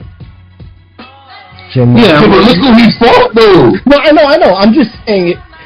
Who Davis would have fight like comparable to that? Like there's nobody like unless he can get a Devin Haney fight off real. Keyshawn Davis versus Haney would be a really big fight if that you know. And that's it. Everyone else would just be cleanup, like Whereas he stay at 140, he fight one fight, he got another big fight, you got just way bigger names and consistent big fights. I'll say significant fights at 140 than 147. What big name? Hold on, real quick. I wanna real quick. What big names are at 140? Really? What big names? Pitbull. Hitchens, Pitbull. Pitbull. We're not saying Teofimo Lopez. Who else? Gary Antonio Russell. He's not really a big name, really. Of course, he's a big name in that division. I mean, what are we doing? I'm talking about a big name, like. These are significant fights, nigga. Fuck it. Oh yeah, significant fights for sure, significant. But I'm saying big fight. Ain't no big fight at 140. Okay, what are these big significant fights at 147? Tell me that, please. I don't know. Probably be liking 147 too much. Dude, I want to push this nigga. Real quick, my theory is 140, 154. We don't get. We get great fights, great fucking scraps, wars, classics, but the big fights, the big super fights, never happen at those weights. He's talking the glamour shit. Lately, get out of here with this bullshit. Get out of here with this glamour shit. Get out of here with this glamour shit. Fuck out of here. Hold on. Teo Shakur's the biggest fight at 140 since I can remember since when? Like, what's the biggest fight since Teo Shakur's happening at 140? Can y'all name it? No, we had Devin Alexander and Bradley at 140. That was a big fight. That was a long time ago. I'm talking about in the past 5-10 years. Dog, the Tobias Braylon and Angel Fist was a big fight at 140. Henry Ball is light heavyweight. That's a traditional classic division. You said 147, so I'm just saying, what divisions are we choosing from? I'm saying there's a plethora of talent at 140, 154. I'm just saying it don't hit the same. I don't know. I'm just saying the big super. So if we got Virgil versus Boots at 154, you say, oh my. Yeah, we don't have that yet. I say if. Yeah, the key word. But you said there's no fight that can be made at 140 or 154. I think it might happen at 160. I don't think it's gonna happen. I hope it happens, but I'm not. See, the thing is, 154, especially 154, they've had scraps. Like people have in the recent have gotten into classics. I mean, classic. I mean, 147. 154 has held us down for a goddamn decade. It has. The better question is, when has 154 not held us down? Yeah, like you have to go back to the days when... No, hold on, real quick. When Jamel held all those belts for a while, I feel like 154 was kind of living off the reputation, low key. It was kind of dead for a little bit. Oh, that's what happened. During Zeus come up, because even the 154 fights that didn't involve Charlo were fire. Boo. Yeah, like 147 has been living off the Pac and Mosley and welterweight has been trashed. That shit living off of damn Pac Thurman and damn David Crawford, Spence. Yeah, like welterweight has welterweight's been trashed since at least 2012. So with 2019 being its only really good year, like it's had since then. Like welterweight's been garbage to me. Like 2019 was 147's best year. Yeah, and I even give you a little bit of 2022. Yeah. Bro, just off a quality standpoint, Raw Hurd was better than fucking 80% of fights we got at welterweight. Get the fuck out of here with that. That was 6 years ago. That was like. And that's the point. That's the point. That was 6 years ago. Even naming fight from 6 years ago, from fucking 2 years ago to last year, nigga. Yeah. Name these great 147 fights. like Liam Perro, Karen. No, we talked about earlier. During the preview for Norman Haney, we talked about the two biggest fights. It seemed like for two Black American fighters was Spence Crawford, and fast forward to Norman Haney. Like in terms of buzz and everything. That's two fucking fights in like how long? Name them at 154. Name the significant big fights at 154 that happened. Bro, we just had a year of 2022 where we was naming Castaño, Jamal Charlo, Fondor, Lupin. That was like hell. Even Fondor and Zoo is better than anything that welterweight has produced in how many years? That's what I'm saying. They were Murder Lion Zoo, nigga. Like what the fuck? Like what are we doing here? It's a significant fight, bro. I mean, hell, you haven't named one significant fight. Yeah, my God. Goddamn. Understand the others. Okay. I get if we got. I'm telling you this. I get if we got Fedor versus Zayas. I guarantee that would be better than fucking any fucking fight we get at 147. I'm saying 154 is stacked as fuck. I'm just saying. That's what I'm saying. Like you talking this good. Even 140 wouldn't argue. Well, you're talking this glamour shit, but I'm just like, that just lets me know we're just talking reputation and namesake just for the sake of namesake. But they're equal quality fights. In my opinion, 140 especially, 154 great. Let's talk about 140 because that's what we're talking about. 140 is living off reputation. Dude, look. We just had Barbosa Tiafimo. We just had fucking Haney Ramirez. We just, we just had fucking... Both those fights were not. We were kind of significant fights, dude. Just name the significant fights. I mean, we just had Matias Puello, Matias Puello. Yeah, that was a good one. We had Russell and Rayo. I mean, Sims and Duarte was 140, wasn't it? Like, you know. Yeah. We had Rose Temple. I'm saying 140 has so much talent. 140 has a lot of talent. I'm just saying. We just named you like all these fucking significant fights. This is a fucking Drake ass argument. What are we doing, bro? Like 147 is like the Drake of boxing. Like we just you're going off popularity and sales, but the shit hasn't been consistently good in years. Yeah, it hasn't. Meanwhile, we're dropping all these mixtape verses and freestyles, and you won't teach them about a fucking Drake. Why Conor Ben and Keyshawn are going to 147. I'm just saying there's a reason for that. Well, Ben, because it's they're chasing a name. They're chasing a name or a big fight. They're not chasing a division where I'm gonna try to get significant fights and run and be champion for a minute. No, 147 is you walk through a ladder. And why did one on 147? Because some of them ate themselves out of 140. So the fuck would they couldn't be there? They had to go. Because Conor Ben wouldn't be top 10. Because Conor Ben wouldn't be top 10 at 154. Yeah, Conor Ben will get his ass for whereas 147 is weak. Where 140, Ben could probably pick up a belt, you know, and they're trying to put a belt on this motherfucker too, you know.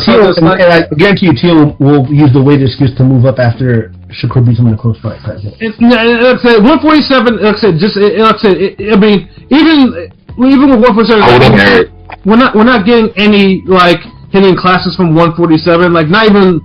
Any true fight of the year. And the only one fight that you could make into a big fight at 147 is Devin Haney. And it's Devin Haney against who? Until somebody moves up or moves down. Right.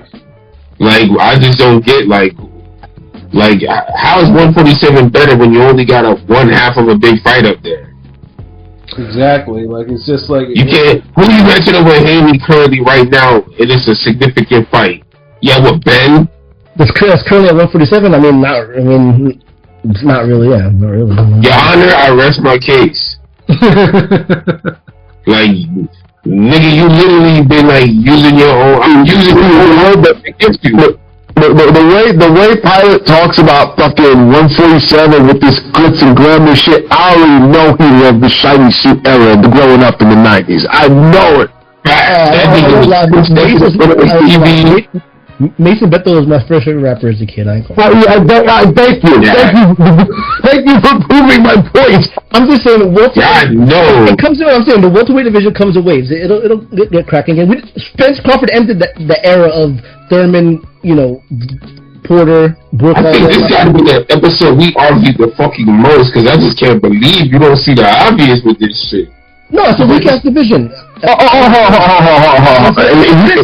didn't say 147 was a great division. I didn't say you keep mentioning Spence and Crawford, and I'll say, my counterpoint to that argument is that fight could have happened at 154 and still would have been as significant as it was at 147. We didn't care what the weight was. We just cared that we got the fight. It could have happened at 154 and it would have meant just as much. Mm-hmm. Yeah, look at Ortiz and Boots. Same thing. It was for Undisputed. It was like the first Undisputed since Zav Judah. What do you mean? It was for an Undisputed champion. Don't matter, dude, bro. I don't think most people give a flying fuck about the belts that watch that fight. Yeah. I did. You did it? But you did. I did. Oh, okay. I was gonna say, because if you said you did it, but you're gonna use that as an argument, I was gonna champion at 147 since Zav Judah. Zav Judah don't really. I mean, Zav Judah was the last 147 undisputed, and it kind of doesn't. I mean, he lost it after one. Yeah, but I think you're just taking. I mean, you're taking more from what 147 was than rather than it is. It's not a glamour. It hasn't been a glamour division in a while. Like. It hasn't been in at least a decade. It hasn't been a glamour division. It's just like, there are, I mean, 135, 140, 154, 170. All these fucking glamour divisions have been living off the fucking past. Like, bruh.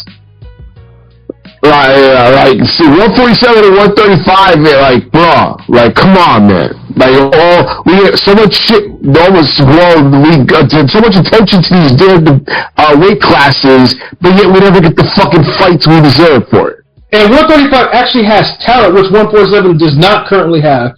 And, and it's like, it's now we're trying to get them in, not only now they're starting to get into the mix, whereas 147, it's like, they have weak champions and don't get me started at 135 too, because we're the fucking the new age 4 kings at 135, and when all of them fought each other, none of it was at 135. Yeah, fucking terrible. Yeah, no, like I said, 147. Let's say 147 it's still rebuilding. It has to be, but currently right now. There's no. I mean, it's good that you're holding a welterweight title, but there's no real big fight over there. Like there's fights that they could take for sure, but there's no big fight at 147. Like there's that shit. Jay-Z was talking about it on Takeover with the one hot album every 10-year average. Yeah, it's like that's 147 right now. Yeah, because if it was popping, because they have to have old ass Pacquiao there in order to get niggas to actually watch the fights, and they're like. Barrios couldn't get no one to watch him on the main event on pay-per-view without an established review star. Like it'll come back. Welterweight will come back. The only current fight you can bring welterweight back right now is Pacquiao Haney. Yeah. Well, you think so? Remember, these niggas is talking about Pacquiao Mayweather too. I rest my case. Yeah. You got to take the biggest fight from 10 years ago to make the biggest fight now in the same division. Yeah, that shit ain't cool at all. Tio and Hitchens will eventually move up. It'll get cracking again. I'm just saying, we don't get significant, meaningful fights at like 100. Like, never mind. Just forget. We're good. This big son will be in college, and he be old enough. We might bring him on the podcast. Better talk shit heat up the way you want it to, nigga. By 2027, I bet you we'll be talking about 147 being good. I got optimism. Like I mean, yeah. You give it a whole year. We talking about divisions that are hot now. The fuck? Hey, yo, Pat. Hey. Next time you go to Christmas to your folks, have your mom make a meat pie in 27 from you, right? My last point is. What the fuck are we doing, bro? Last thing I'm gonna say about this, because I know it's getting late. I'm hoping that Teo Shakur is good at 140. If not, I'm just gonna say another shitty fight at 140. because if it's not good at 140, it would have been good at 147. What? It's the biggest fight. It's the biggest fight on the calendar. If it's a dud, it's a dud. I'm just saying. That won't be the first time. Won't be the last time a dud happens from a big fight. Super bad. But yeah, we got 2 more superlatives left. Yeah, let's run through it. Alright, so the next one is Best Rap Album of the Year. This is the first non-boxing one. Let God sort them out, clips, for me. Oh, that's second to me. Alfredo with Freddie Gibbs and Alchemist. Mobb Deep Infinite for me, because I listened to that shit too many fucking times. You know, that Mobb Deep album restored the feelings to me, like, you know, because, you know, as you know, I'm not a fan of the G-Unit Mob album, and then the album that they released after that was like, it was better, but it wasn't a Mob album. This one, Infinite, was a Mob album. I think my top three would be Alfredo 2, Let God Sort Him Out, and the Mobb Deep joint. Yeah, for my like Clips is my, and also the De La Soul album, like Cabin in the Sky. That album was actually like album 3 album was awesome. Like that shit was crazy, you know. But it's the best album out of that whole Nas Legend Mass Appeal series by far. I told you that big album was gonna be trash. You know, trying to take the big album. Oh no, I didn't say that. I had no high hopes for that Big L album. I didn't say it was good. It was okay for what it was. Like, it wasn't bad. It wasn't good. It was cool. Like oh my God, Pat! You understand De La Soul album? Like, yo, he was like. It do got some nice beats on there, ain't no, it does, but like I can count how many times he's mentioned that fucking De La Soul album. I'm like, bro, I didn't know people were that hyped to fucking listen to De La Soul in 2025. They are. Shout out to yo, this is like Matt. It's always Matt, Brunch Boxing Matt, always be bringing up fucking Kwame's latest album. I'm like, bro, I'm not hyped to fucking hear Kwame in the year 2025. With the fucking polka dots? With the polka yes, that Kwame. Get the fuck out of here. That's worse than anticipating De La Soul.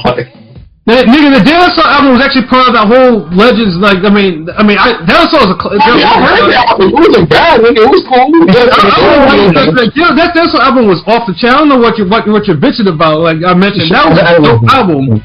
Shout out Nas for keeping hip hop alive and getting the OGs, you know, on the Mass Appeal thing. It was a little underwhelming to me. I mean, the Raekwon was cool. The Nas was trash. The Big L was I didn't listen to it. No. Yeah, I didn't. I'm the Big L fan, and I already knew it wasn't going to be anything crazy. But they gave him some dope beats though. They didn't Eminem Tupac his ass. I think we all heard Big L versus many times mixed over random shit. Like, there's no versus. But it works because it was all cohesive. They overproduced the Jay-Z freestyle though.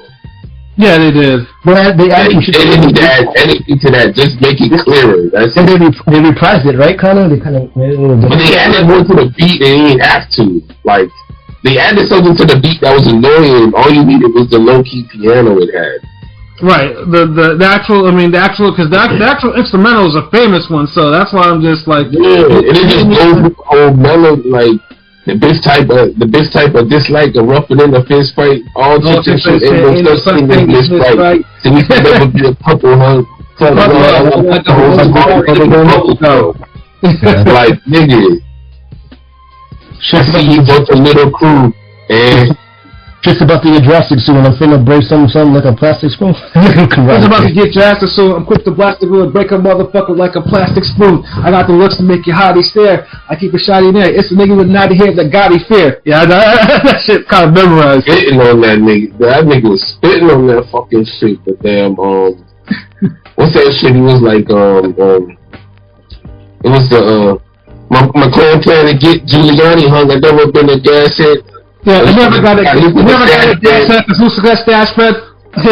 Trying to tax it out, beat your gas nothing. I started to the life stops for the low price ups because my blood's colder than an ice box.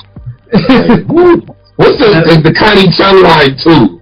But probably got your mommy son. Niggas can get your mommy spraying. I'm playing kind of get Giuliani hung. Yeah, that nigga was spitting. Yeah, that shit. Yeah, that nigga went off like. Jay-Z was keeping up with him with the first verse, but he couldn't on the second verse. Yeah, he got left behind in the dust. Like he should have tagged out with Jazzo or something. That was one of those, like your student fights, the other nigga's student or the other master, and the student hanging with him until the master beat his ass, and he's looking at you, and you're like, man, let me take this. You ain't ready for this 5 BL, nigga. Oh yeah, shout out to the Lloyd Banks album too. I think that dropped. Yeah, that Lloyd Banks album was dope too to me. Although I think some people didn't like the production. I thought it was straight. Okay, let me throw some non-New York nigga albums out here, cause. Go ahead. Okay, first of all, I think the Wiz Khalifa joint was dope. Yes, it was. This shit was cool. Christian OJ too, right? That shit was dope. The Daz album was fucking dope. Yes, it was. Yes, Daz had a good album. That shit was fucking dope. I fucked with the what's this shit? The Juicy J album. That's not the jazz one, the other one. Which one? I was gonna say which one. And the Furry song on it. Okay. That shit was dope because he got back to like the 3-6 production, like he started rapping on the soul samples and shit for it, like. So that shit was fire. I fuck with that. So those were like my main, like the Daz. I fucked with the Mobb Deep album. The Infinite album was dope. That's one of the joints I listen to a lot. Taj Mahal joint. The Daz I listen to a lot. Fucking, I feel like I'm missing.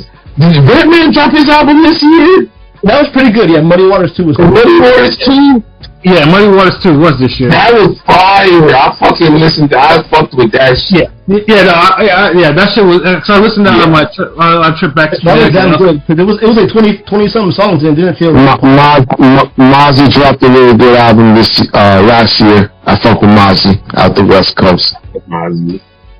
I kind of fell victim to the streaming game, you know what I'm saying? Like, so like when I listen to the album, it's like a microwave. I pick a few songs off of it, and the most songs to me was off the Freddie Gibbs joint that sucked. So, because it was the most cohesive, like back to back, like dope songs. Yeah, Optimus listening.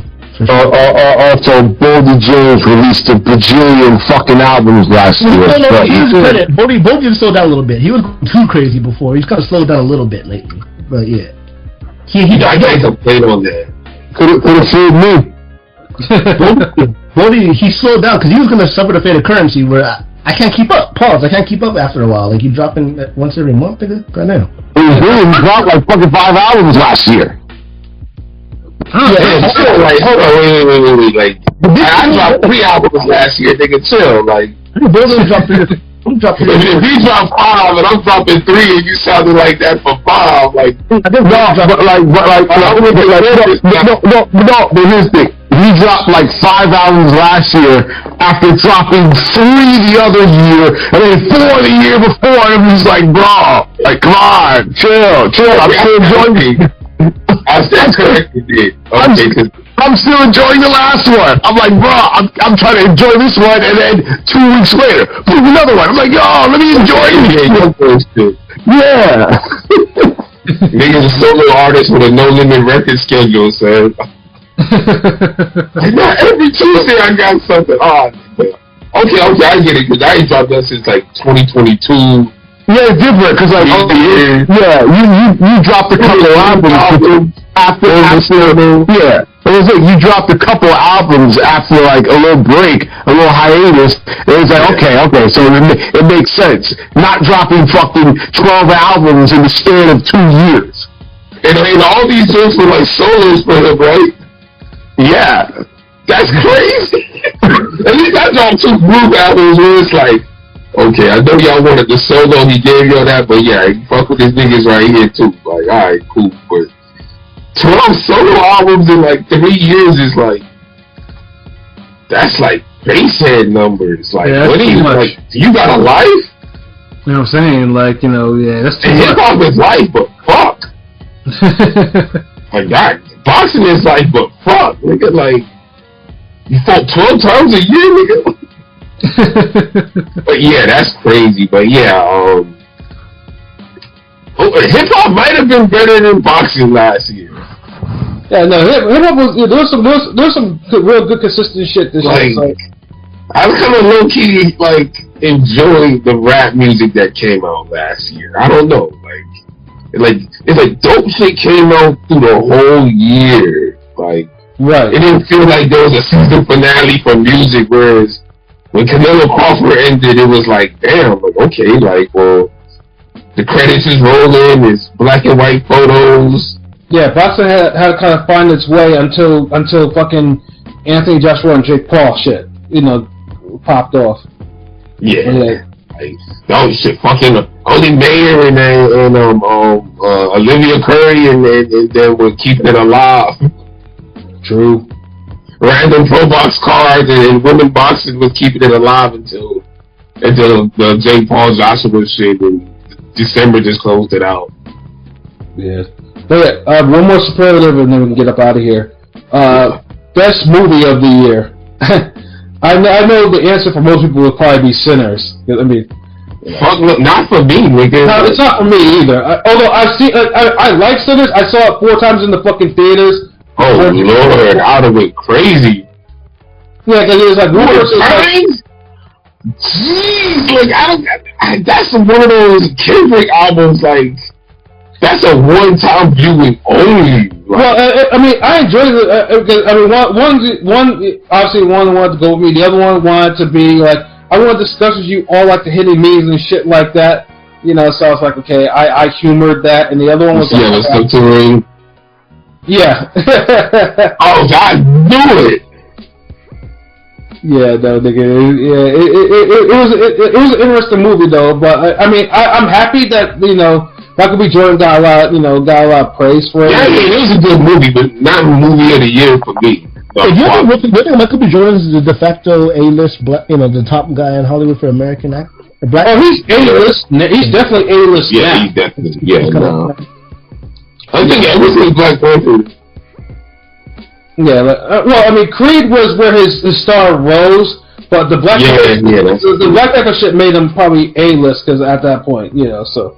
Yeah, he just didn't let him walk through the door at A-list, and then the Creed films kind of solidified it. Yeah, and then Sinners is he's A-level now, so he right now, as long as he doesn't fuck up, he's that guy right now. Yeah. But let's say, what was the movie though? My movie was Frankenstein. Frankenstein to me was off the chain. I mean. Number one, because I know me and you. That I feel betrayed. You really chose? I didn't even see that yet. Oh, you didn't? I mean, I did. Well, I know you talking. You told me, but it's just so much other shit be going on and just look better than that. Yeah, because you don't lie. I fuck with your input in your reviews, yeah, because one thing too. I mean, because this year, because I know we're talking about horror movies have been on right now they're on 1,000 right now. I mean, Sinners obviously is a horror movie. It has horror aspects. But name some Freaky Tales was dope. Yes, it was. Freaky Tales was off the chain too. Oh fuck! I know my movie of the year, the fucking Primitive War, nigga. Yeah, Primitive War was fucking ridiculous, yo. Wait. And Prisoner of War. That's it. I'm done. And also in magazine dreams too. I was really hoping that Jonathan, that Jonathan would actually make a comeback off that because that really was a great fucking movie. But I think he's still blackballed. I gotta see that. Yeah, what you got? Probably Sinners. Oh ass nigga, really? When you mainstream, I ain't even gonna try answer. What's your second favorite movie, nigga? I don't really watch movies much anymore, so I only really watch Sinners. What was your favorite? Because honestly, I don't know why I did movie. I originally intended to do favorite show because I felt like there was more better shows and there was big movies. Although I do fuck with Ballerina was one of my favorite movies this year too. No, there was definitely a lot of movies this year, but yeah. See, I mean, I like Frankenstein because, I mean, I know you told me, you reminded me about Mary Shelley's Frankenstein, but I would say, Frankenstein is the one horror character that's been sanitized so much. People don't really remake it like that. Like they make like vampires or werewolves and shit like that. You know, and Frankenstein, because if you ever read the book, that book is disturbing. Like that book it makes you want to read a Bible afterwards. And that movie really made it, like, took a lot from it. Like, there is one part that most people don't like about the movie. I won't spoil it, but goodness gracious, that shit is violent. like once that violence gets cracking, Jesus. Like there's some graphic stuff in there that even shocked me, and I'm pretty hard to shock. But Frankenstein it's shot beautifully too. It's very goth, and it's like 2.5 hours give or take. So it's a long movie though, but jeez, that shit is grim. I gotta see that. Yeah, it's grim. It's borderline like Frankenstein. Always like when people think about Frankenstein, it's like you think of Herman Munster. No, that that movie made Frankenstein what it truly was, and it was like demonic, like very, very demonic. It was you know, like there was some extra shit in there. You know, that's why I watched it at least like 2 times. I watched it 2 times, but I was like, geez, damn, you seen it twice? Oh fuck, I have to see this shit. There's no fucking way. I mean, it's a horror movie, bro. Like, I mean, that's why I was like, damn, like, because it's shot. Do you know how good a horror movie has to be for a nigga to watch it twice and it's 2.5 hours? Can only imagine, though. You feel me? Like, nigga, this is like, it has to be like Jaws quality level. You know what I mean? Like, like I said, there has to be B movie, nigga. Like I said, there are some parts in Frankenstein. There are some parts that I know some people have complained about. I don't want to spoil it, but Frankenstein, in its core, like, if you actually read the true book of Frankenstein, it draws a good amount from it, and it's grim. It's a grim fucking movie. You know. Alright, so real quick, what was your favorite show of the year? Oh, jeez. the Chief of War and that samurai shit that was on Netflix, the Last Samurai Standing. I mean, Chief of War is definitely up there. Like, there's no fucking question about that one. Yeah, Chief of War was just like, cause I after I watched it, I was like, nigga. I tell you, I was like, nigga, like, what the fuck? Niggas like, yeah, that shit was off the chain. It's the proper blend of dope cinematography, dope characters, great dialogue, gems, story, pacing, fighting, action, gore, music.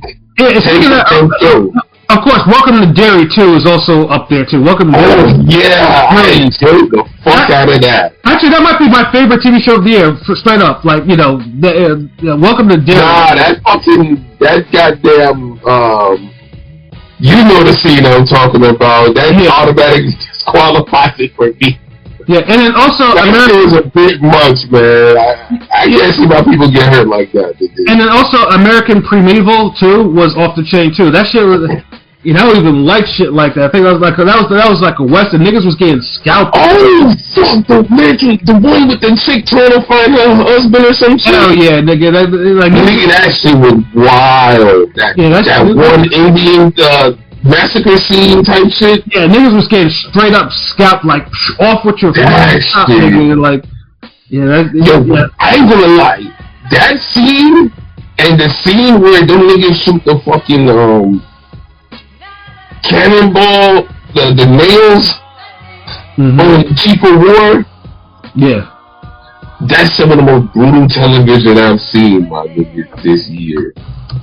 Cause that shit was filmed and the impact and that shit was crazy, dog. Yeah, that was off there. I was just like, good lord. Oh shit, pilot, my bad, damn. Good.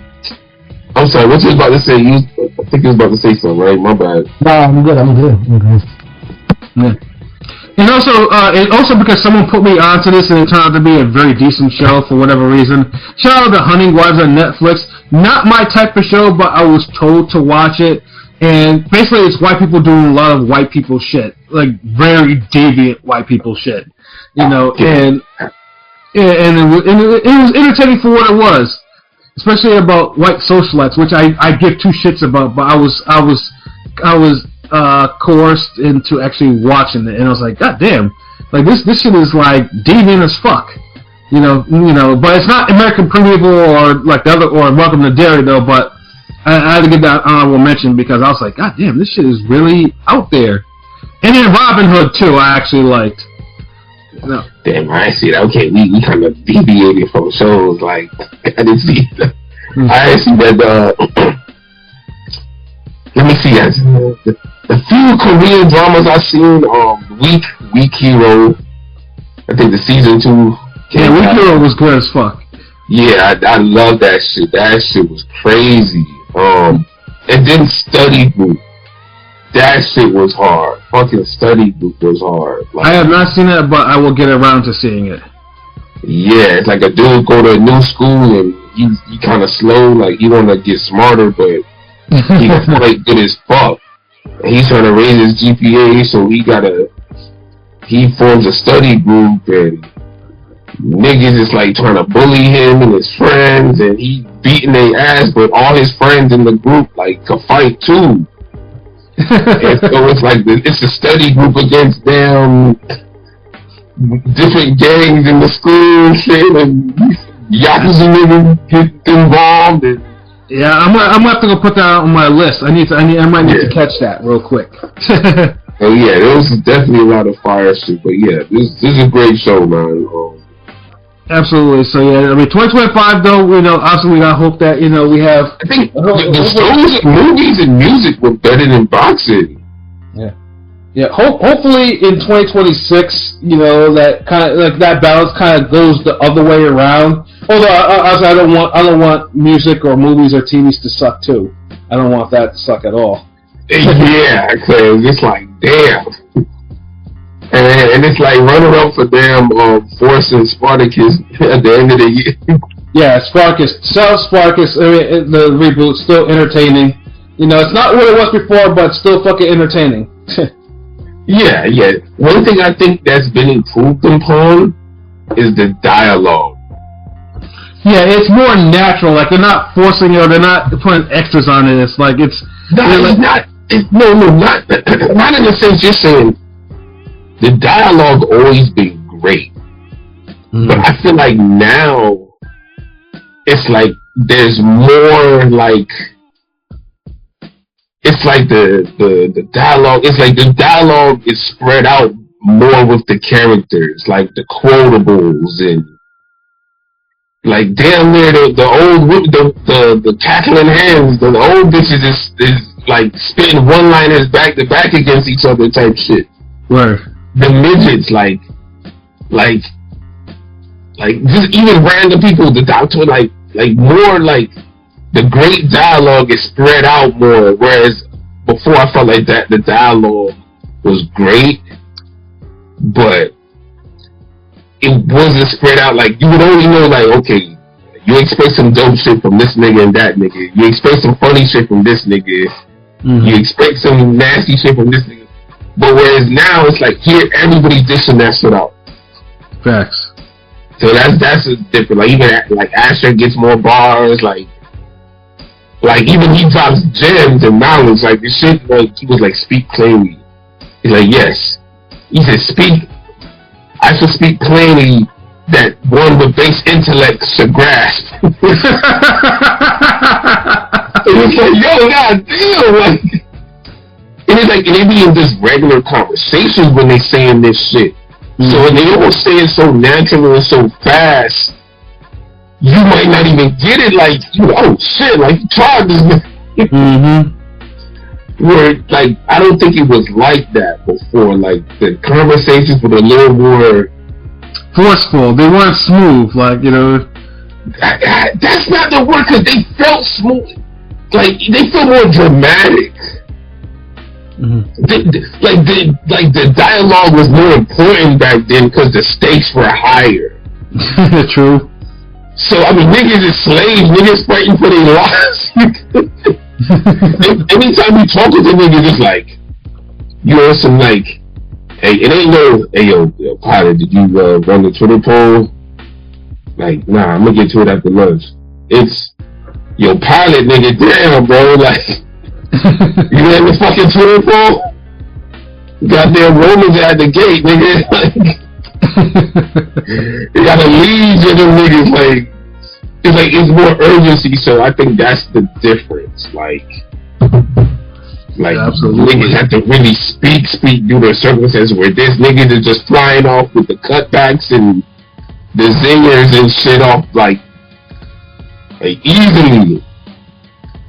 Yeah, no, I just hope that it leads to good conclusion and we get another season, and yeah, they keep the Sparkus shit going, you know. So yeah, like I said, Sparkus, like it didn't deserve to die so early. Like they could have gotten several stories out of that one, but you know, I'm glad though they rebooted at least with one of the main characters or a couple of them, you know. Yeah, and Force. I hope the damn finale is dope.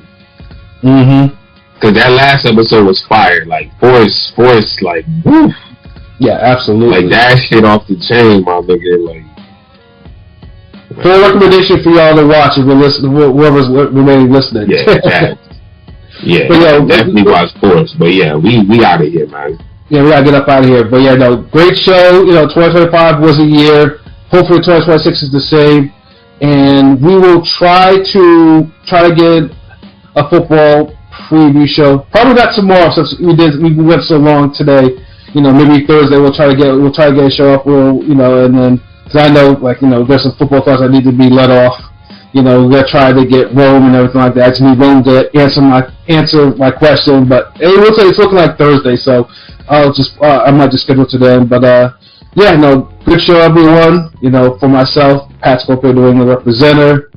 For LB Shuttle the God, the GOAT artist. For King People Negative, for Conscious Pilot. You know, this was another wonderful Ring Gang exclusive, the year-end show, Superlatives. And as always, man, if shit's real, we talk about it. So until next time, peace.